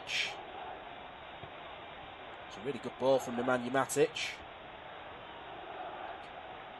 Comes now to Fernandes. Fernandes Plays it to Greenwood. Greenwood can slide it home, can he? Surely. No, he's put it wide.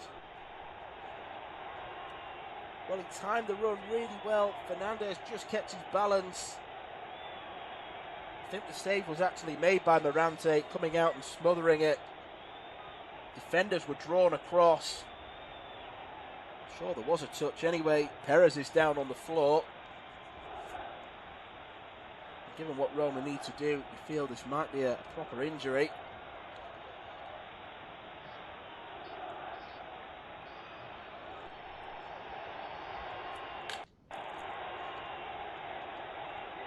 David Santon looks like he's about to come on, the former Newcastle fullback. Player who's adept at playing on both sides.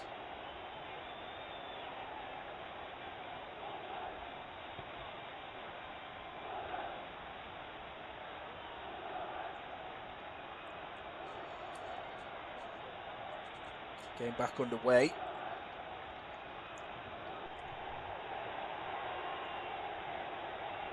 Mancini.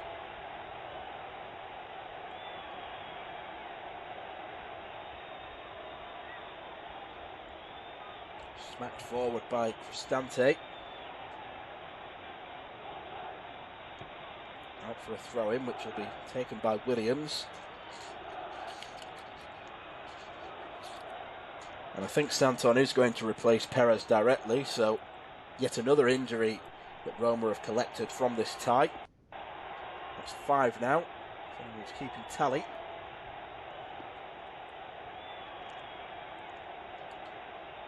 Played all the way back to Morante now. We really do have a game on our hands now. It's Roma 2, Manchester United 1, midway through the second half, and David De Gea is looking back to his old brilliant self because he's kept this game from still being fairly low-key. It could have been very interesting had Roma had another couple of goals. A cross came in from Rick Karstorp on the near side. Edin Dzeko with a point-blank header, brilliantly stopped by De Gea, and then the follow-up came in from Pedro, and then just a couple of moments later a ball was played across. It hit De Gea's instep and somehow didn't go over the goal line, but Manchester United have had an opportunity themselves. Bruno Fernandes patiently waiting for the run of Mason Greenwood, who took charge of it and he just put it wide off the target. It's Roma 2, Manchester United 1. Ball chipped into the area and it's headed in by Edinson Cavani, and it's 2 apiece now. Cavani, 5 goals in 4 Europa League matches, and now Manchester United, surely there aren't going to be any more setbacks for them from here on in. It's 2 apiece, and that is an absolutely brilliant cross from Bruno Fernandes, just pulling the ball back, actually getting it pulled back by Mason Greenwood. Cavani timed his run well. Roma 2, Manchester United 2. Just as Manchester United were looking like they were on the ropes, Roma were forcing loads of opportunities, and David De Gea has had to pull off some heroics to keep the scoreline at 2-1. It's now down the other end and it's 2 apiece. It's a brilliantly weighted cross into the box by Bruno Fernandes after receiving it from Mason Greenwood. The Roma defence fell asleep. Cavani was lively to it and he headed past a helpless Morante to make it Roma 2, Manchester United 2.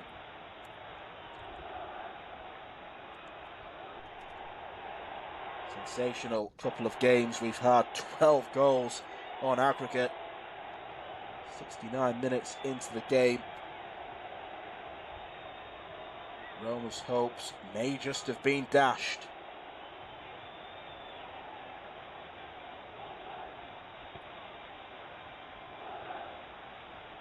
And all they'll want to do now is just keep the game tight. Do not afford Roma any more opportunities.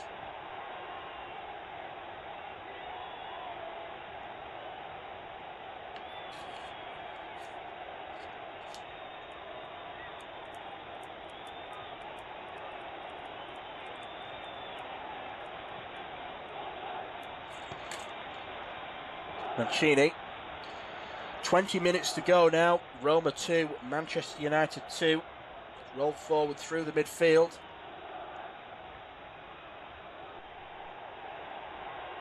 played back to De Gea. He thumps it forward. Roma head it on. Here is Darbo. Now Pedro.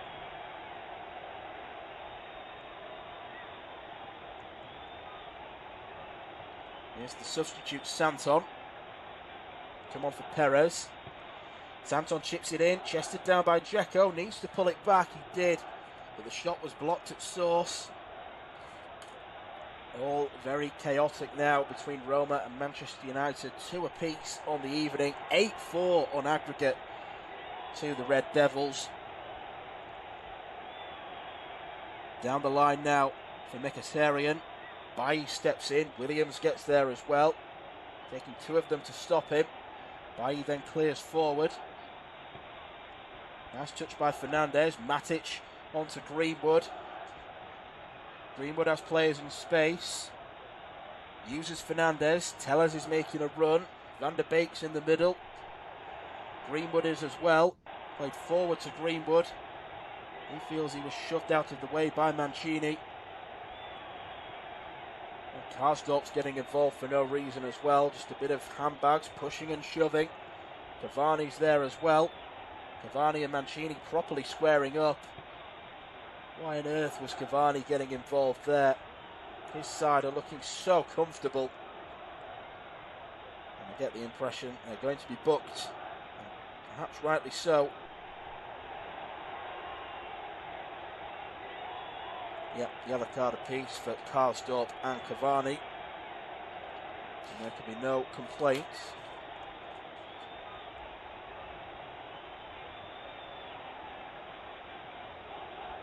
Marcus Rashford's about to come on. And he's going to replace Cavani.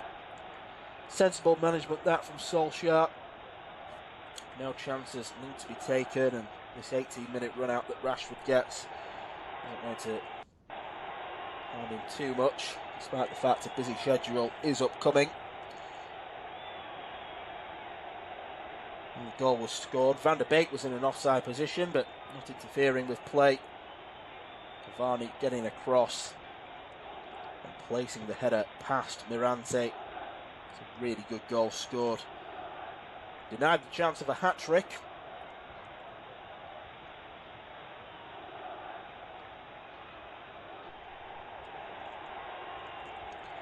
Free kick awarded in the middle. Dzeko just hurting his hand by the looks of things in the build-up to that. Roma come forward quickly and De Gea puts it behind again. Mkhitaryan stopped this time.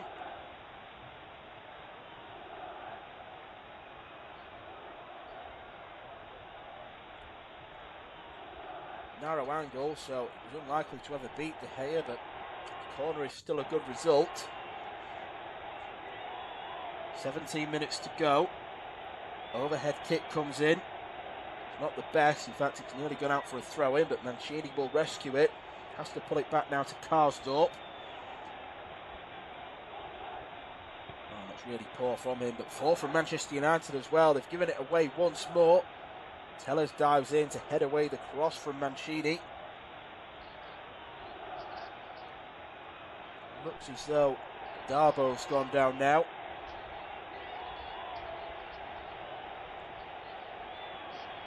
It's going to take some refereeing now as this game.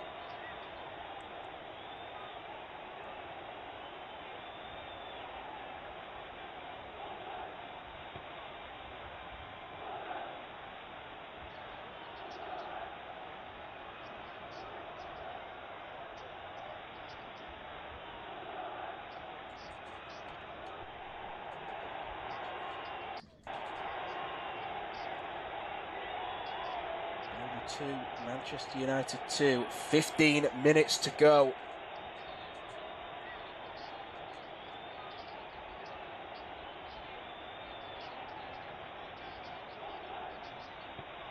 Chipped in towards the back post and it's headed away.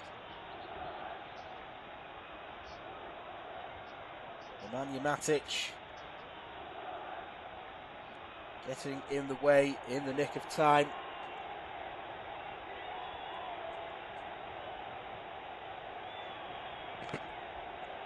Corner swung in, De Gea palms it away. Roma have got another couple of changes up their sleeves. It looks as though Borja Mayoral is about to come on. Nikola Zalewski as well. Pellegrini, now Cristante, over on the far side, midway in the Manchester United half. Ball swept back across to this near side. Pedro can cross it in, and it's Dzeko that nods it over.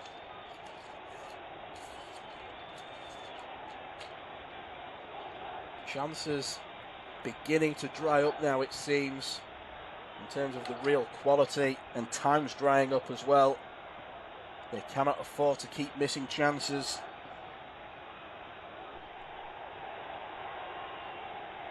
Dzeko has been a menace. In fact, that was his last action in the game. Pedro coming off as well. I think that's a concession from Paulo Fonseca that tonight isn't going to be their night.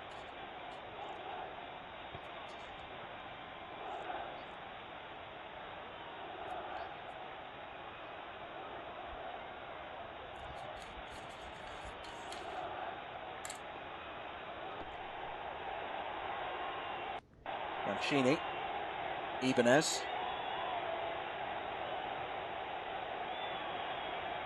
Mkhitaryan,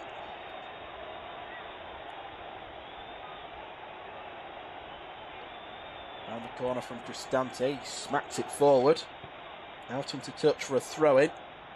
Karsdorp couldn't get there in time.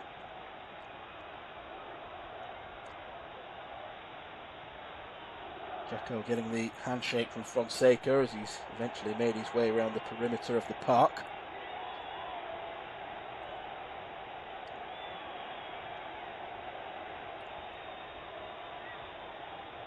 Darboe. Cristante. Now Santon.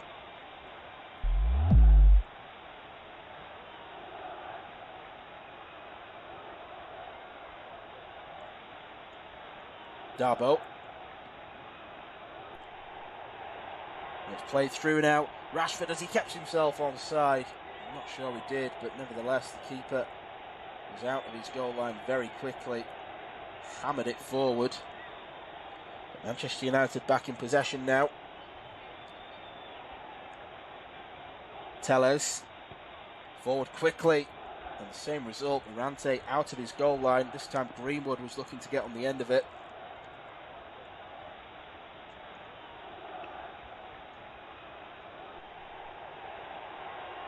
12 minutes to go. Heading closer towards full time, where it's Roma 2, Manchester United 2, and Roma, to their credit, have really made a game of this. They're going to be ruining the fact that they were so defensively lax in the first leg, because they've put Manchester United under so much pressure. Edin Dzeko has been a thorn in their side from minute one. He headed another effort over the bar, this time from a Pedro cross. David De Gea has been brilliant in this second half, keeping the scoreline respectable on the evening. Changes, though, have been made, and I do think Paulo Fonseca has conceded that it's not going to be their night, because Dzeko and Pedro are off, Mayoral and Zalewski on in their place. Manchester United have made 4 changes throughout this second half as well. Brandon Williams and Alex Telles came on at half-time, while Nemanja Matic and Marcus Rashford have replaced Edinson Cavani and Paul Pogba. It's Roma 2, Manchester United 2.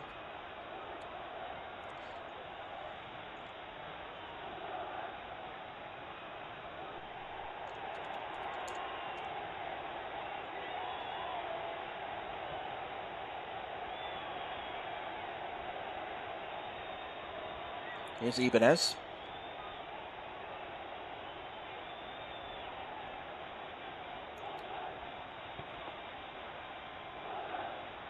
Mancini. Now Karsdorp.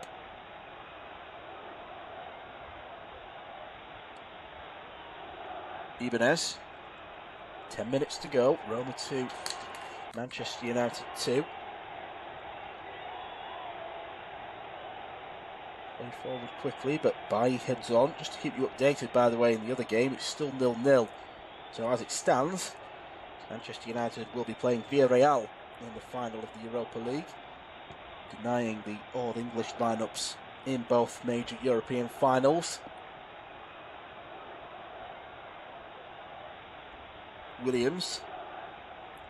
Now Maguire.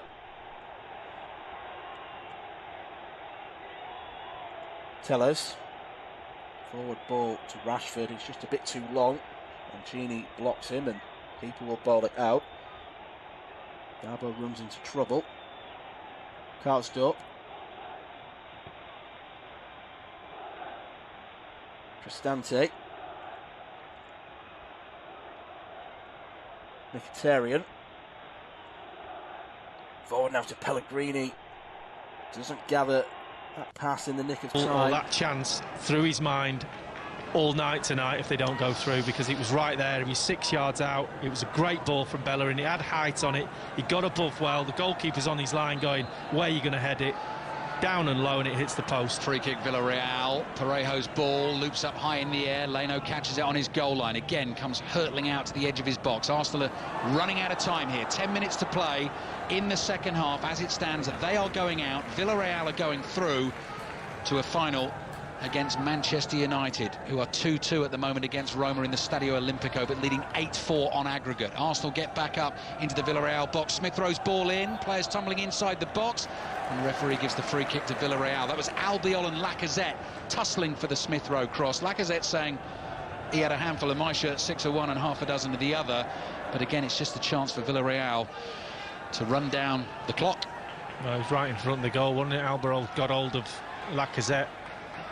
And there's a little bit of a tug, yeah, definitely a pull from Lacazette on the shirt of Almiron. He's experienced enough to know, I'll just go down and look at it as if it's a really bad foul. It's not a bad foul, but there's enough in it for the referee just to say, yeah, let's give you a free kick, and relieves the pressure.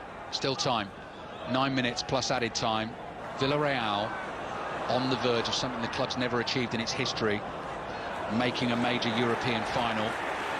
Arsenal need a goal to try and take themselves through on away goals if they can win it 1-0 to make a Europa League final, an all-English one against Manchester United, surely, unless Roma can find 4 goals in about 10 minutes. If they do, we'll be hearing a lot from Conor McNamara in the next 10 minutes. Pepe speeding forward, tackled. Trigueros clears with his left foot. Lovely turn from Moreno, leaves Holding for dead.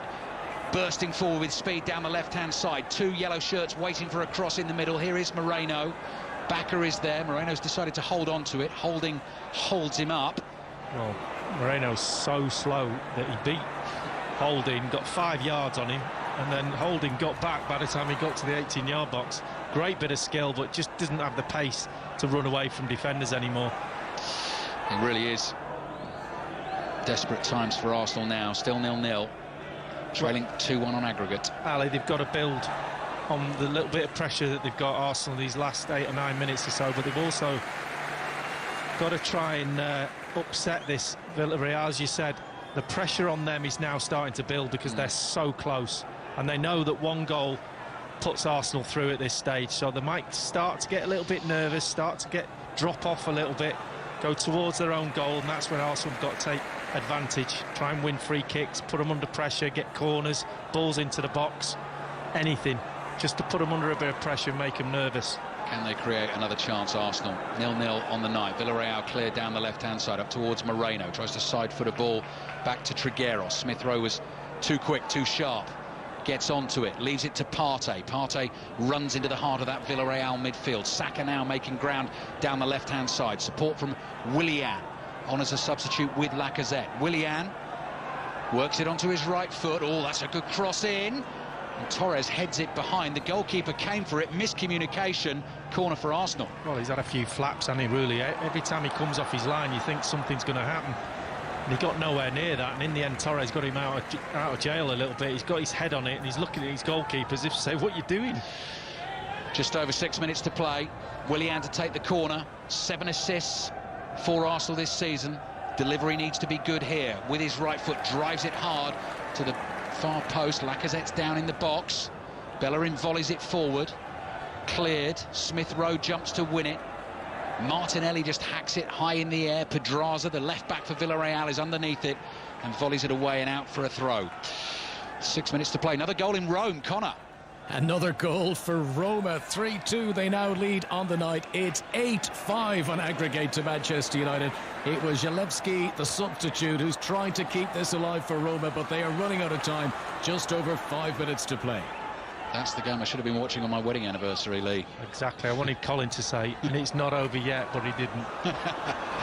3-2 Roma. They need 3 more. Arsenal just need 1. Just need 1, but time is running out. Willian stopped in the right-back position. Pino, the 18-year-old, chased hard here by Martinelli, barges into him. Referee's going to give it as a free kick. It was a good chase back from Martinelli, but then he was just over-exuberant in the challenge. Yeah, well, it's desperation. And Pino's done well since he come on this right-hand side. He's just took the pressure off every time they need the ball moving up the pitch. They give it to him, and he's just ran with it. Martinelli does get back, but he puts his foot in, just catches the ankle of Pino, and that relieves the pressure. And they'll just probably knock this one into the corner as well, just waste a little bit more time. And I can see down the subs for Villarreal are all getting a little bit nervous. Every time a ball goes anywhere near their goal, they're all on the feet. You can imagine the nerves. Yeah, let's not forget, absolutely, Lee, there are 2 teams in it, and what this means for Villarreal and their players and their fans and their club. Arsenal, their season hangs on the line here. 5 minutes plus added time to find a goal. Aubameyang has hit the woodwork in each half, but they've not been able to get the ball across the line. Aubameyang now off, just watching. Lacazette is on. Pino goes down. Free kick for Villarreal, and Pino gets booked for his complaints. Well, he's asking for Marie to get booked because he went into the back of him, and he's right in front of the referee, and he said, you need to book him for that. And the ref's gone, do you know what? You're going to get booked for that. 4 minutes to play. Unai Emery, so close here. Back on familiar turf on this touchline at the Emirates Stadium. And I know, afterwards he'll be polite about it and modest about it, but there must be a bit of him deep down who will have felt he deserved more time at Arsenal and will really enjoy knocking them out of the Europa League if he can do it. A 3-time winner with Sevilla. 0-0. Free kick for Villarreal into the box. Moreno heads it across goal. Leno is able to catch it. 3.5 minutes to go plus added time. 0-0 on the night. 2-1 on aggregate to Villarreal. Oh, Partey's in trouble. He's given the ball away to Moreno, edge of the box. Play back. Mario Gaspar, then the cross comes in from the left. That's easy for Leno to catch. He sees Willian in space on the left. And time is fast ticking down here. Emery kicking every ball. The Villarreal manager running down that touchline, trying to tackle Willian himself. Willian gets it back from Martinelli. Has he got the pace to beat Albiol on the outside? Albiol blocks and manages to keep the ball in play down by that byline. Chipped forward by Pino into the heart of the midfield. Parejo's given it away. Smith Rowe holds off his man Trigueros, almost tried to rugby tackle him. Great dribbling from the Arsenal youngster. Works it to the left-hand side. Arsenal substitutes on their feet. Willian is on the ball. Cross comes into the near post. Lacazette trying to control and turn and get the shot away. Gets it back to Bellerin, who shoots. That's blocked. Back to Bellerin. Edge of the area. Cross into the far post beyond Martinelli. And behind for the goal kick. The flag goes up. It would have been offside anyway. Might be too little, too late for Arsenal, this. Well, he eventually goes to Bellerin. He gets his shot away. It's blocked, and then he whips it in with his left foot to that far post. But the chance for Willian to knock it in with his left foot was there, but he took it too long. He checked back on his right. By that time, another 3 or 4 yellow shirts got back in the box and saw out the danger. And it's desperation stakes for Arsenal right now. Roma 3, Manchester United 2. 8-5 on aggregate. Manchester United are going to be in that Europa League final. Arsenal need to find a goal. 2 minutes plus added time against Villarreal. Double substitution coming for the visitors, surely just to try and break the game up, run the clock down. Martinelli plays the ball to Saka. Arsenal's season is over if this game finishes 0-0. 4 Premier League games to go, but currently sitting 9th in the table, 12 points off the top 4. They've been maddeningly inconsistent this season, disappointing in the Premier League. Such an opportunity for them, this. Champions League football on offer as well if you can win the competition. Bellerin bringing it forward down the right, flicks it with the outside of his boot to Pepe. Inside the penalty area, little trick, cut back. Bellerin, shot block, corner for Arsenal. Oh, he did well, Pepe, on that right-hand side. Could he get his crossing with his left? No, he checks on his right foot, pulls it back to Bellerin, who carried on his run from that overlap, and he's got blocked again. Another chance for Bellerin. Right, corner coming, 90th minute of the game. Eddie Nketiah being thrown on as a last resort in a second. 2 Villarreal players also waiting to come on. Moi Gomez is one of them. Alberto Moreno, former Liverpool man, is the other. Willian, deep with the corner to the far post, beyond everyone, headed away by Carlos Bacca. Arteta, desperate to get the ball back in play for Arsenal, grabs it, the referee blows the whistle and says, wait. Well, yeah, I just saw, far side, Pepe went down, and they're all appealing for something.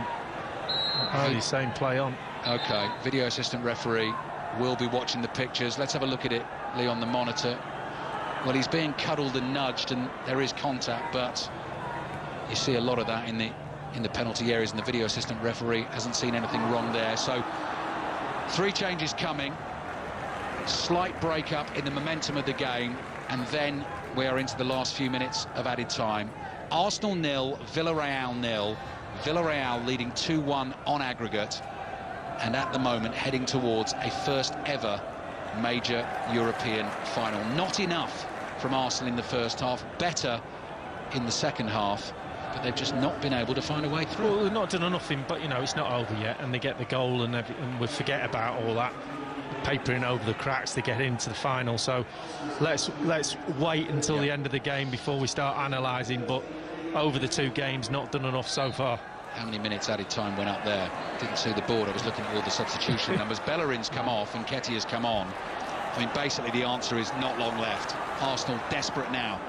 Have to try and score a goal. Have to somehow try and find a way through. Smith Rowe with his right foot. Wide to Willian. Here comes the 4th official. Here comes the added time. Arsenal have 5 minutes, says Lee Dixon, and he's quite right. Volleyed away by Mario Gaspar. Throwing for Arsenal on the left. 5 minutes to score a goal. Martinelli can't get past Mario. Marie comes hurtling in, slides in and wins the ball. It's loose inside the Villarreal half. Coquelin goes down, yells in pain. Leno's there quickly to get onto the clearance. Referee eventually brings it back. It was a 50-50 challenge. Coquelin got to the ball first. He may well have been caught, but he certainly made a heck of a noise. The Arsenal bench are having a go at him. He shrugs and says, well, what do you want me to do? And you know the Arsenal players would do exactly the same thing if they were in the same situation.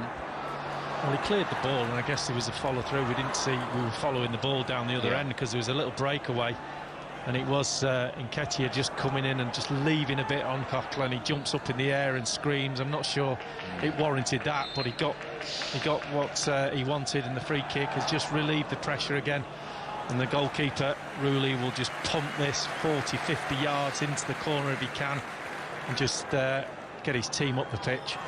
There were late goals in the Europa League here last season. Extra time against Olympiacos. Aubameyang thought he got Arsenal through. Olympiacos then scored one later. Arsenal now need the late goal themselves. Waiting for the full-time whistle in Rome. Manchester United are going to be in the Europa League final. As it stands, they will be up against Villarreal in Gdansk on Wednesday the 26th of May, unless Arsenal can pull something out of the fire in what's been a disappointing season for them. And this will be a real low if they cannot do it tonight, if they cannot find that goal. Throw in for them inside their own half. They need to get the ball downfield. 2.5 minutes of the 5 added minutes have just disappeared in thin air. Saka chips it forward, headed away by Albiol. Saka jumps for it again. Villarreal appeal for handball against him. Miscue from Albiol with the clearance. Oh, Gaspar leaps in the air. And Nketiah challenged for the ball. Mario Gaspar, I mean, reacted as if he'd seen a snake on the floor, leaps in the air, writhing around in agony, holding his ankle, and it just adds to the frustration. They're going to ask for everything, and his foot does go on the top of his foot, and the referee has given a free kick. He wasn't hurt that bad, but you can't blame him. No. You know, they're looking at history from their point of view, and Arsenal have, you know, given up on this, on these 2 games too easily. There's not been enough, and quite frankly, when you look at where the final was going to, or the date of the final on the 26th of May, that iconic day when Arsenal won the league at Liverpool, and they've given that up. They've got, what, 1 minute 30 to get themselves a goal.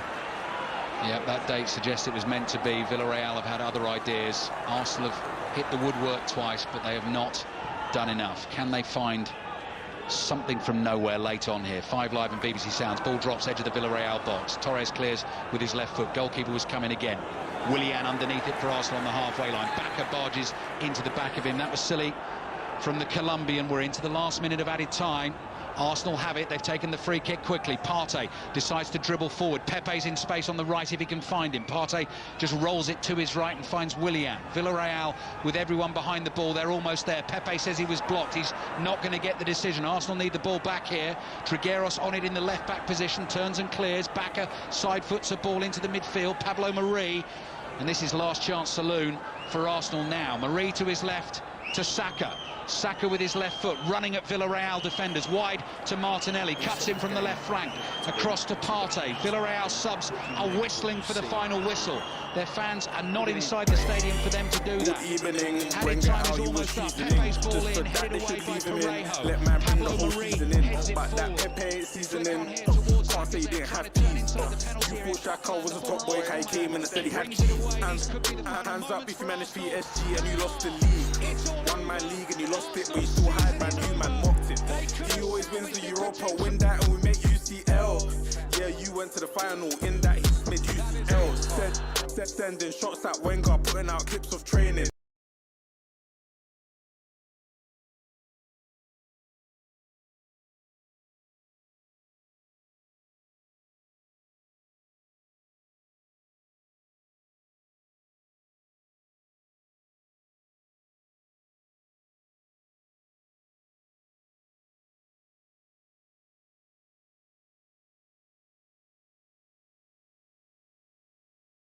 You said it was a game you had to win. Obviously that hasn't happened. What do you make of what you've seen this evening?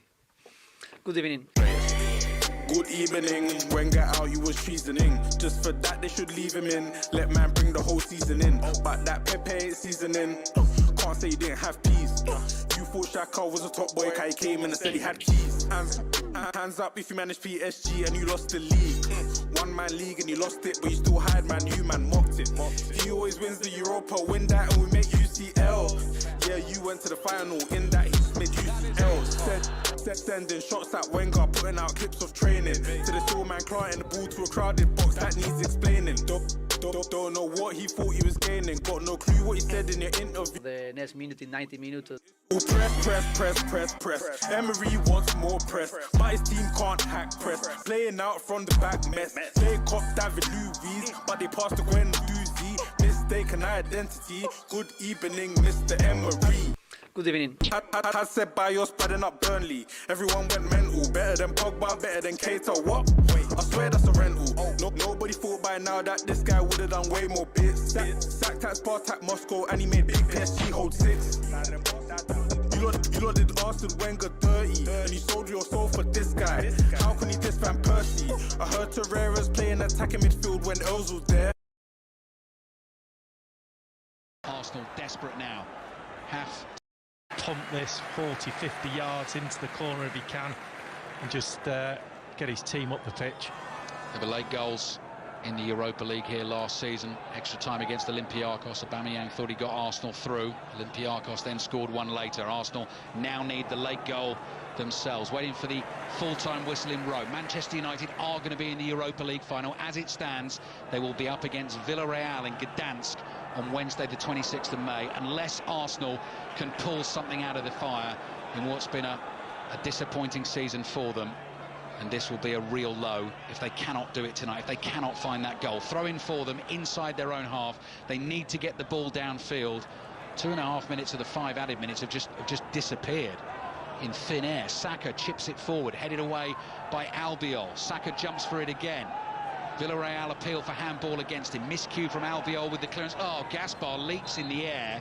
And Nketiah challenged for the ball.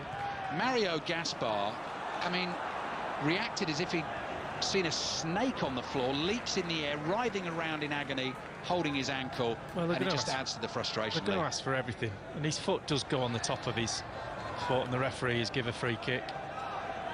He wasn't hurt that bad, but you can't blame him. No. You know, they're looking at history from their point of view, and Arsenal have, you know, given up on this, on these 2 games too easily. There's not been enough, and quite frankly, when you look at where the final was going to, or the date of the final on the 26th of May, that iconic day when Arsenal won the league at Liverpool, and they've given that up. They've got, what, 1 minute 30 to get themselves a goal. Yeah, that date suggests it was meant to be. Villarreal have had other ideas. Arsenal have hit the woodwork twice, but they have not done enough. Can they find something from nowhere late on here? 5 Live and BBC Sounds. Ball drops edge of the Villarreal box. Torres clears with his left foot. Goalkeeper was coming again. Willian underneath it for Arsenal on the halfway line. Backer barges into the back of him. That was silly from the Colombian. We're into the last minute of added time. Arsenal have it. They've taken the free kick quickly. Partey decides to dribble forward. Pepe's in space on the right if he can find him. Partey just rolls it to his right and finds Willian. Villarreal with everyone behind the ball. They're almost there. Pepe says he was blocked. He's not going to get the decision. Arsenal need the ball back here. Trigueros on it in the left-back position. Turns and clears. Backer side foots a ball into the midfield. Pablo Marie. And this is last chance saloon for Arsenal now. Marie to his left to Saka. Saka with his left foot, running at Villarreal defenders, wide to Martinelli, cuts in from the left flank, across to Partey. Villarreal subs are whistling for the final whistle. Their fans are not inside the stadium for them to do that. Added time is almost up. Pepe's ball in, headed away by Parejo. Pablo Marie heads it forward. Flick on here towards Lacazette, trying to turn inside the penalty area. Coquelin, the former Arsenal man, brings it away. These could be the final moments for Arsenal. They are! It's all over. Arsenal's season is over. They could have salvaged it potentially with a place in the Europa League final, but their former manager Unai Emery has done for them. It is Villarreal who celebrate at the Emirates Stadium, a first ever major European final for them, and for Arsenal, after a desperately flat first half, a real chance wasted. They are knocked out in the semi-finals, and Manchester United will face Villarreal in Gdansk on the 26th of May. It's finished Arsenal 0, Villarreal 0. Villarreal win 2-1 on aggregate. Lee Dixon. Well, you look at the two legs and you look at the performances from Arsenal in both games, and you say didn't do enough defensively in the first game. They could have been 2 or 3-0 down after about 5-6 minutes in that game. And in tonight, the first half, wasted 45 minutes. No intensity in the game, didn't take the game to Villarreal, a team, you know, well played to them. Over the two legs, they deserve to go through, but boy, how many opportunities do you get to play in a final of a European Cup of any description? And these players will look back on it, they might never ever get the chance to do that again, and they've given that up too easily in my book. Lee Dixon was part of the Arsenal team that won the one major European trophy, the Cup Winners' Cup final back in 1994. They thought this year might have been their year again. It hasn't happened, and over the two legs against Villarreal, they have scored 1 goal from the penalty spot. Aubameyang clipped the woodwork twice, once in each half. The header in the second half came spinning back off the inside of the post, but it didn't cross the line. It was cleared, and Arsenal's players trudge off the pitch dejected. Their season is over. That is it. And the stage is left for Villarreal's players in a yellow-shirted huddle, bouncing up and down, singing and celebrating. They are through to the Europa League final. Steve. Lee, I was studying your body language in that second half, and there was a time with about 15 minutes to go when you were biting your nails, and then a time with about 5 minutes to go when your arms were very much folded. You could see the direction of travel, couldn't you? Yeah, pretty much. You could see that from the first half. But when you've got another half of football to play, there's still hope.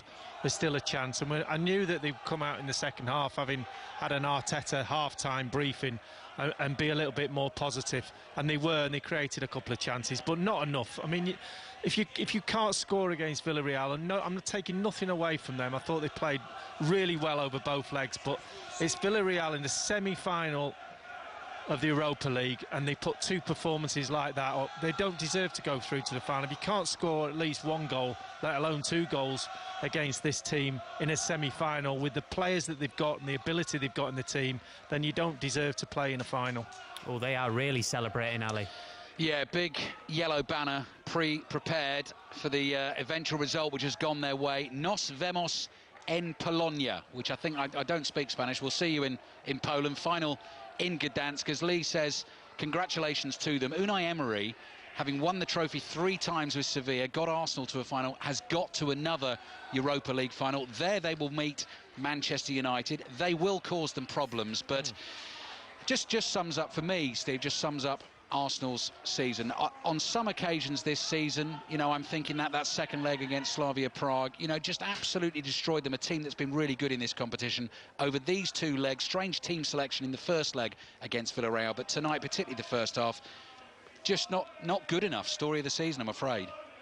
We'll see you in Poland. That's exactly what it means. And we will see them in Poland, where they'll play Conor McNamara, Manchester United. Yes, Manchester United through. Look, highly entertaining second leg. Manchester United went 1-0 up on the night through Cavani. Roma went 2-1 ahead thanks to goals from Dzeko and Cristante. Cavani levelled it up again in Rome for 2-2. And then the substitute, Zalewski, was to make it 3-2. So on its own as a 90 minutes, this was brilliant. But of course, what had sucked away any jeopardy at all from this second leg was that Manchester United had won the first leg by 6-2. So this was always comfortable for Ole Gunnar Solskjaer. After a run of 4 defeats in semi-finals as Manchester United manager, he's won this one, and it's huge. Manchester United are through. Much more reaction to come. We'll speak to fans. Lee Dixon, Matt Upson and Ali Bruce Ball will stay with us. We're on till 10:30 as Arsenal's season comes to a close. The voice of the UK. This is BBC. Enough. The 3.5 minutes of the 5 added minutes have just disappeared in thin air. Saka chips it forward, headed away by Albiol. Saka jumps for it again. Villarreal appeal for handball against him. Miscue from Albiol with the clearance. Oh, Gaspar leaps in the air. And Nketiah challenged for the ball. Mario Gaspar, I mean, reacted as if he'd seen a snake on the floor, leaps in the air, writhing around in agony, holding his ankle, and it just adds to the frustration. They're going to ask for everything, and his foot does go on the top of his foot, and the referee has given a free kick. He wasn't hurt that bad, but you can't blame him. No. You know, they're looking at history from their point of view, and Arsenal have, you know, given up on this, on these 2 games too easily. There's not been enough, and quite frankly, when you look at where the final was going to, the date of the final on the 26th of May, that iconic day when Arsenal won the league at Liverpool, and they've given that up. They've got, what, 1 minute 30 to get themselves a goal. Yeah, that date suggests it was meant to be. Villarreal have had other ideas. Arsenal have hit the woodwork twice, but they have not done enough. Can they find something from nowhere late on here? 5 Live and BBC Sounds. Ball drops edge of the Villarreal box. Torres clears with his left foot. Goalkeeper was coming again. Willian underneath it for Arsenal on the halfway line. Bacca barges into the back of him. That was silly from the Colombian. We're into the last minute of added time. Arsenal have it. They've taken the free kick quickly. Partey decides to dribble forward. Pepe's in space on the right if he can find him. Partey just rolls it to his right and finds Willian. Villarreal with everyone behind the ball. They're almost there. Pepe says he was blocked. He's not going to get the decision. Arsenal need the ball back here. Trigueros on it in the left-back position. Turns and clears. Bacca side foots a ball into the midfield. Pablo Marie. And this is last chance saloon for Arsenal now. Marie to his left to Saka. Saka with his left foot, running at Villarreal defenders, wide to Martinelli, cuts in from the left flank, across to Partey. Villarreal subs are whistling for the final whistle. Their fans are not inside the stadium for them to do that. Added time is almost up. Pepe's ball in, headed away by Parejo. Pablo Marie heads it forward. Flick on here towards Lacazette, trying to turn inside the penalty area. Coquelin, the former Arsenal man, brings it away. These could be the final moments for Arsenal.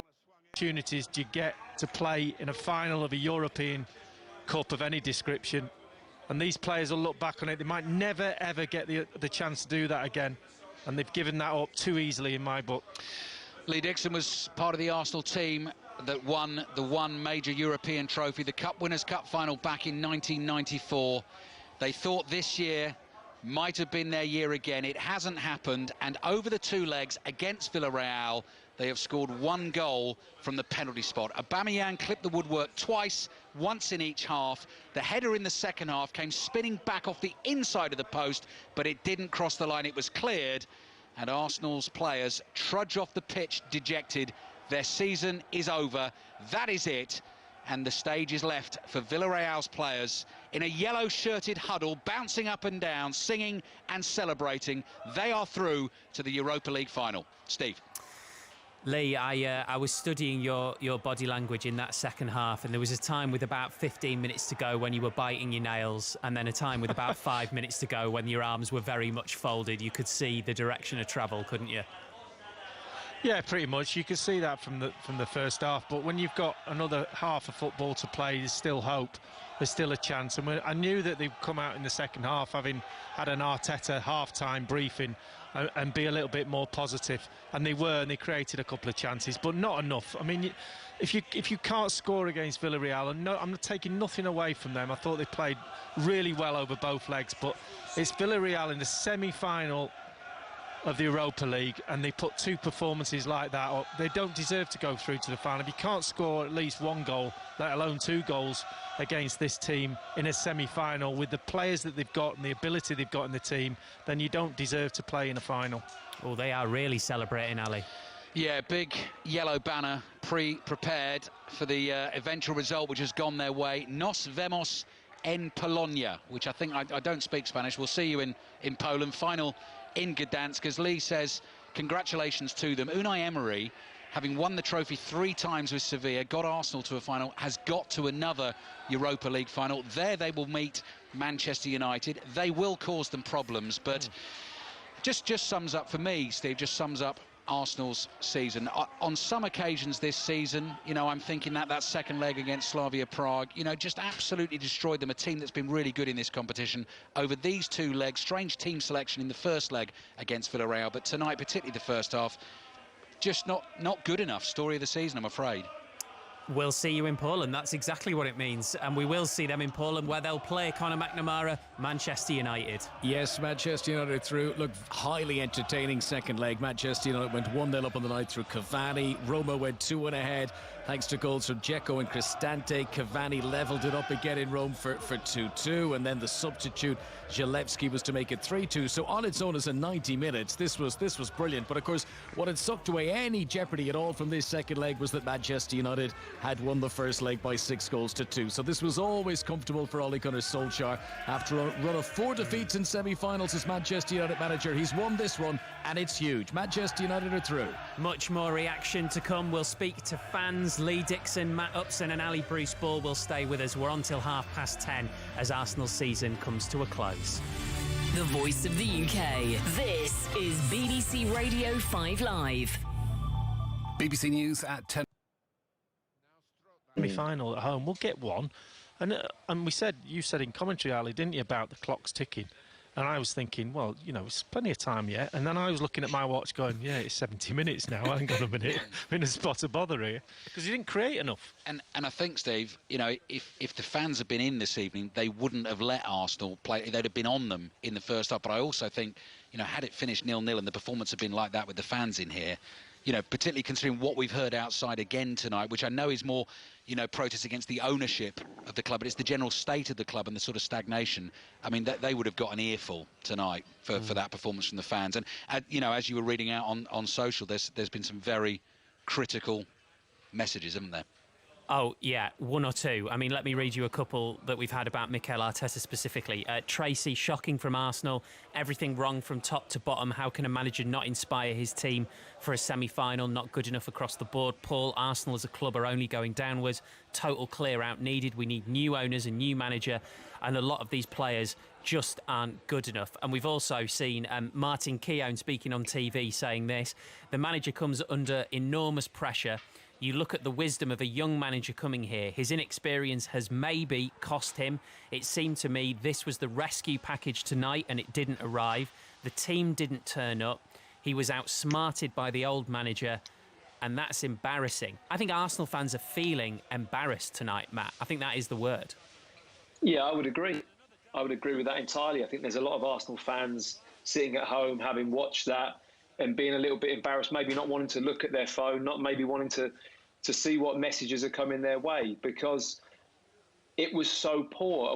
And that message there about it was outsmarted by Unai Emery, I don't think they had to do a lot. And I think this is the problem. They didn't have to do a lot to outsmart the situation. They just sat in, defended well, did the basics well.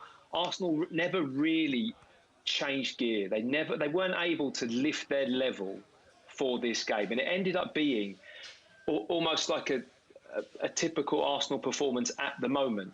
And we spoke about before, and I think that there was a reaction from players, and I think that the manager has a good idea of how he wants to coach the team and how he wants to play and all these things. But none of that matters if you don't have the application, the characters, the commitment, the organisation, that responsibility on the pitch that we spoke about before the game, which doesn't grow on trees. It's not easy creating that. It really isn't. And a lot of it is recruitment, but a lot of it is, constant messages, being able to tap into people and get a reaction out of players. And as I mentioned again before, it appears to be going in the wrong direction for Mikel Arteta with that connection in trying to make that better in the squad. Let's bring in a couple of fans, shall we? Harry Symeou hosts the Chronicles of a Gooner podcast, and Johnny Cochran is the co-host of the Arsenal Nation pod. Good evening to you both. How we doing? How are you guys? Well, listen, far be it for me to do myself down. I'm sure you're more interested in talking to Matt Upson and Lee Dixon than you are me. So, Harry, what do you want to say? I don't really know what to say, to be honest. I've tried throughout the entire season to be positive about Mikel Arteta, to try and understand the size of the task that he had. The fact that there has been a number of mitigating circumstances that have made the job harder, particularly for someone so inexperienced. But this, for me, is inexcusable. The Europa League, as Martin Keown said, was a chance to salvage what's been a disastrous season for Arsenal. And he got it horribly wrong in the first leg. And you looked at it tonight, and, there'll be a lot of talk about the chances that we missed and the couple of times we hit the woodwork. But, I couldn't really understand what they were trying to do in midfield. Was Odegaard playing alongside Partey? Was Smith Rowe doing it? I don't think either sat alongside him and really controlled the game and controlled the midfield. And as a result, we didn't get a hold of the game and we're out. It's embarrassing, and I think questions really need to be asked now. Johnny? I don't mind being a little bit more direct with this one. I think we certainly need to change the manager. He's not good enough.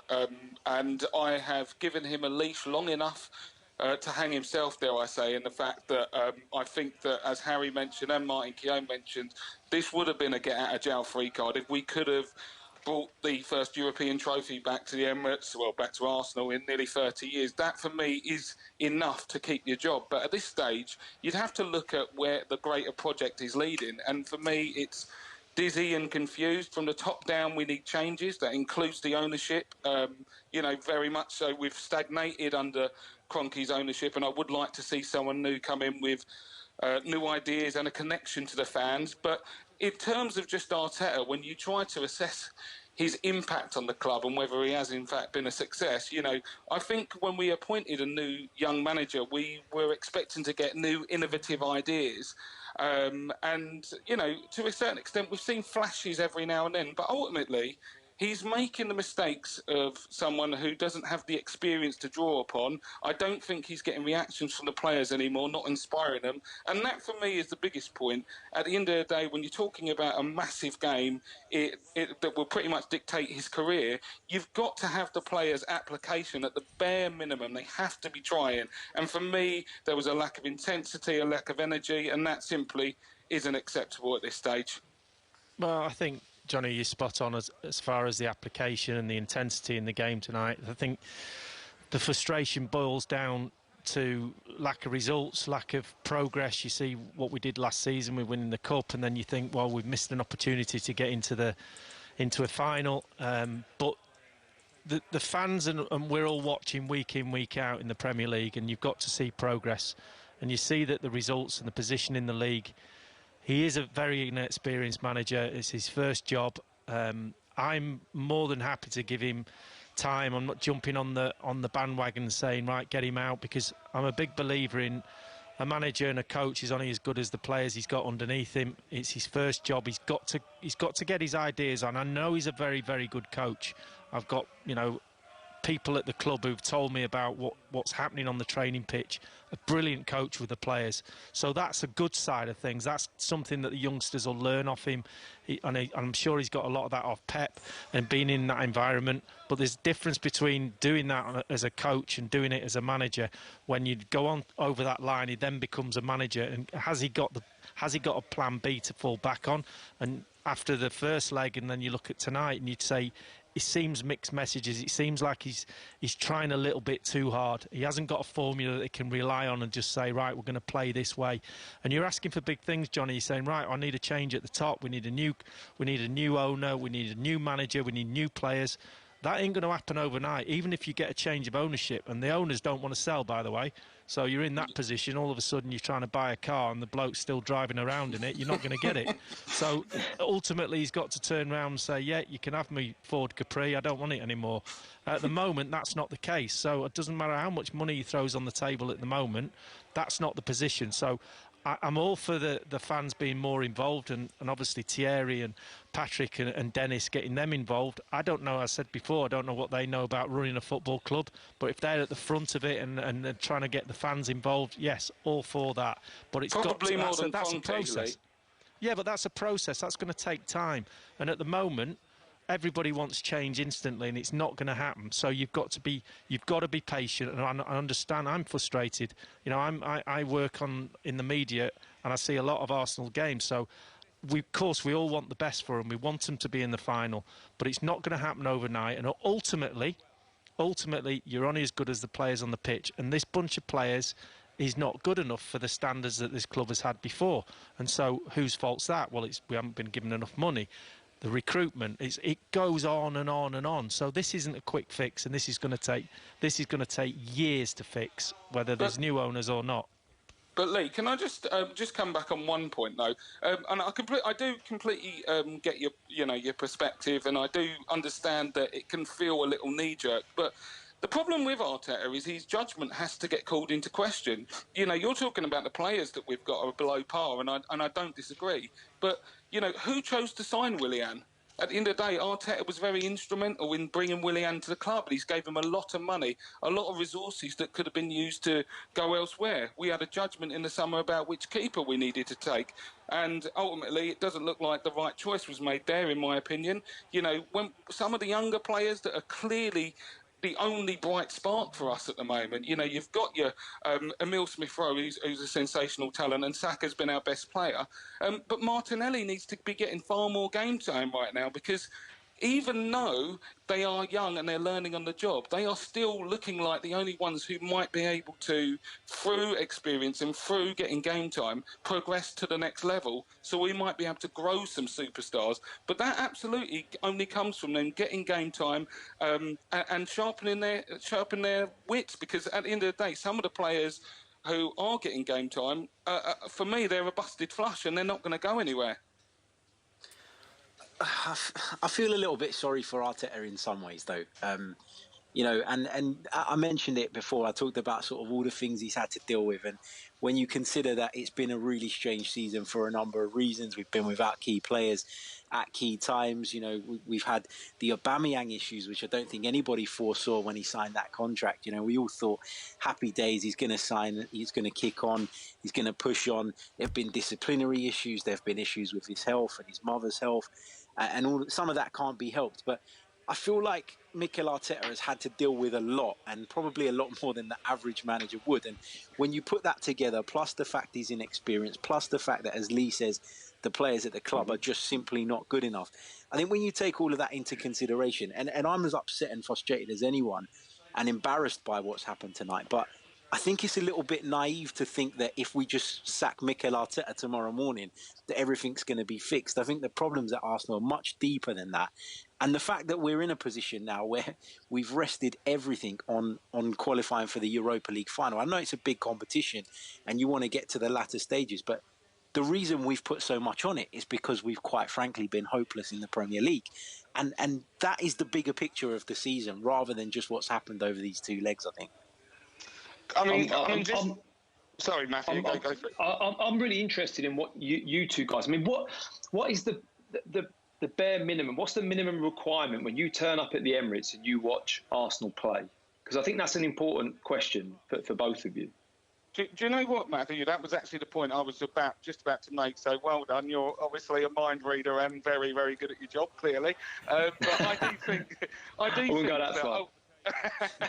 I do think that is the absolute key point here. For me, when we have so one of the issues we've seen with the owners lately, and why there's been such a visceral reaction with the European Super League, was that it's our actual club's integrity and values that got called into question. And I don't think, Arsenal fans get wrongly labelled as, fans that just expect success. And I don't think that's true. We've gone without challenging for a league properly in a long time. We plug away, but we just expect to feel that there's a plan and that we're moving forward. And at the other end of perspectives, we have to have a ceiling. We have to have if you do any worse than this situation, your job's on the line. We can't let ourselves consistently slide and go, oh, we think he'll get it right one day. The fact of why we're a big club is that at some point, if you don't deliver the bare minimum, you've got to go.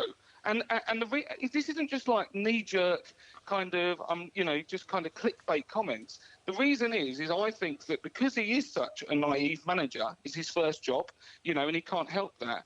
We actually need a manager that can work in not with ownerships, like positive owners, in spite of owners who are not as hands-on as we need, who have not got the experience and the know-how to structure a club and push us on to success. So we need someone with ready-made ideas who's like a managerial cockroach, who can exist in even the most torrid terrain. Basically, we need someone to be able to do that.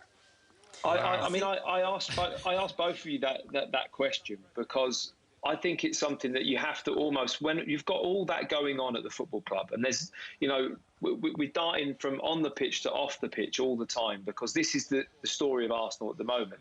But I think as a manager at the club, you have to have a minimum requirement from your players and an expectation. And for me, I don't think that's been met this evening. And I don't think it's been met on quite a few occasions. But that is his role. That's his job. And I know we say he's young. He's got great ideas as a coach. And as Lee mentioned earlier, I think he is, from what I hear, a very, very good coach. But getting something from the group in that sense of motivating or bringing togetherness into a team that might not be good enough. It may well not be. And that might not be the manager's fault. But you have to get the best out of what you have there in terms of how they apply themselves on the pitch especially. And that's what's difficult watching Arsenal at the moment for me. That's the one thing that as supporters, I'm sure you guys find it very difficult too. I think the big thing for me at the start of the season was when people were asking me what did I expect from Arsenal at the start of the campaign, what was the ambition, what was the target, the word I kept throwing back was progress. That's all I wanted to see. Arsenal were 8th last season. It wasn't good enough. I think in many ways the FA Cup win probably accelerated the expectations that people had of the process, if you like, under Mikel Arteta and where we should be. But the reality is that I just wanted to see progress. I just wanted to turn up at the Emirates every week. Obviously, that hasn't been able to happen. But to be able to go to the stadium, watch the team play, and look at them and feel like they are moving forward. And if that meant finishing 7th, finishing 6th, I wouldn't have been happy with that, obviously, but I'd have accepted it because, as I said right at the beginning, I really felt like this was a massive job and it needed a massive turnaround. But the problem is that we've come towards the end of the season now, and you're having to dig so deep to find any signs of progress. That's the big worry and that's the big concern. And as bad as some of the players are, they're not at the level that Arsenal demand. The reality is, I believe anyway, that this squad is better than a team that should be sitting 9th in the Premier League and is better than a team that should have been eliminated from the Europa League by a pretty average Villarreal side, in my opinion, over 2 legs. That's where I'm struggling to keep backing him. Great to have both of you on. Thank you very much, guys. That was Harry Symeou, who hosts the Chronicles of a Gooner podcast, and Johnny Cochran, the co-host of the Arsenal Nation pod. I've just got some quotes through from Mikel Arteta speaking to TV. He said this: "We're devastated, really disappointed. We tried everything until the last minute. I think over 2 legs we deserved to win the game, but the details defined the tie. Defining moments, you should have everyone available, and so many things happened to us, which is a big disadvantage." We tried everything until the last minute, Lee Dixon. Sorry, have I missed something? Did I miss both games? Yeah. I don't know whether that's lost in translation or not, because I need to listen to those comments myself. I just don't see where he's coming from when he says about we deserve to win. I mean, deserve to win what? Tonight's game or the tie or what? I mean, he can skirt around the issues. He can do whatever he wants. I think I listened to the supporters talking about what they expect from the manager, and yes, the coach on the training pitch, what he does on the training pitch is very impressive, but you've got to translate that onto the pitch, and players need clear messages. And I think in the first leg he tried to be too clever by not playing a centre forward, playing Smith Rowe, and he just got ahead of himself with that one, and it didn't work. They could have been 3-0 down and the tie's over. It could have been quite easily that way. They didn't. They got the penalty, the golden penalty that gave him a massive opportunity tonight. And then he's gone out and he's tried a bit of cleverness again. Whether that was, we don't know what the formation was going to be before the game. When the first team sheet came out, it might have been a 3, it might have changed. But when the team kicked off, you looked at the midfield and Matty was right. It looked vacant in there, and Partey looked like he was, he didn't feel great tonight. And the way that the pattern of play went, it just looked like the players didn't know what they were doing. It's not a case of they're not trying. Of course they're trying, but you've got to have clear messages, and there's not enough leaders on that pitch, and that's a recruitment issue. If anything, though, Dicko, like that they were fortunate to be in this game. So to say over the both legs, it was so fortunate with that penalty. I mean, Villarreal went into meltdown in terms of game management in the second half of the first leg and gave Arsenal a lifeline. Otherwise, that wouldn't have even barely been there this evening. So I don't quite understand the idea that fully deserved to go through to the next round. I don't agree with that, but completely agree with the element about everything we've discussed on how they play, what's lacking, the leadership, etc., which has been a conversation that's been had a few times. So really disappointing evening for Arsenal. Yeah, and we've run out of time. Otherwise, I suspect the next question would be, if not Mikel Arteta, then who? Who's available? And Arsenal fans, who do you want? That's a chat for another day. Lee Dixon, Matthew Upson and Ali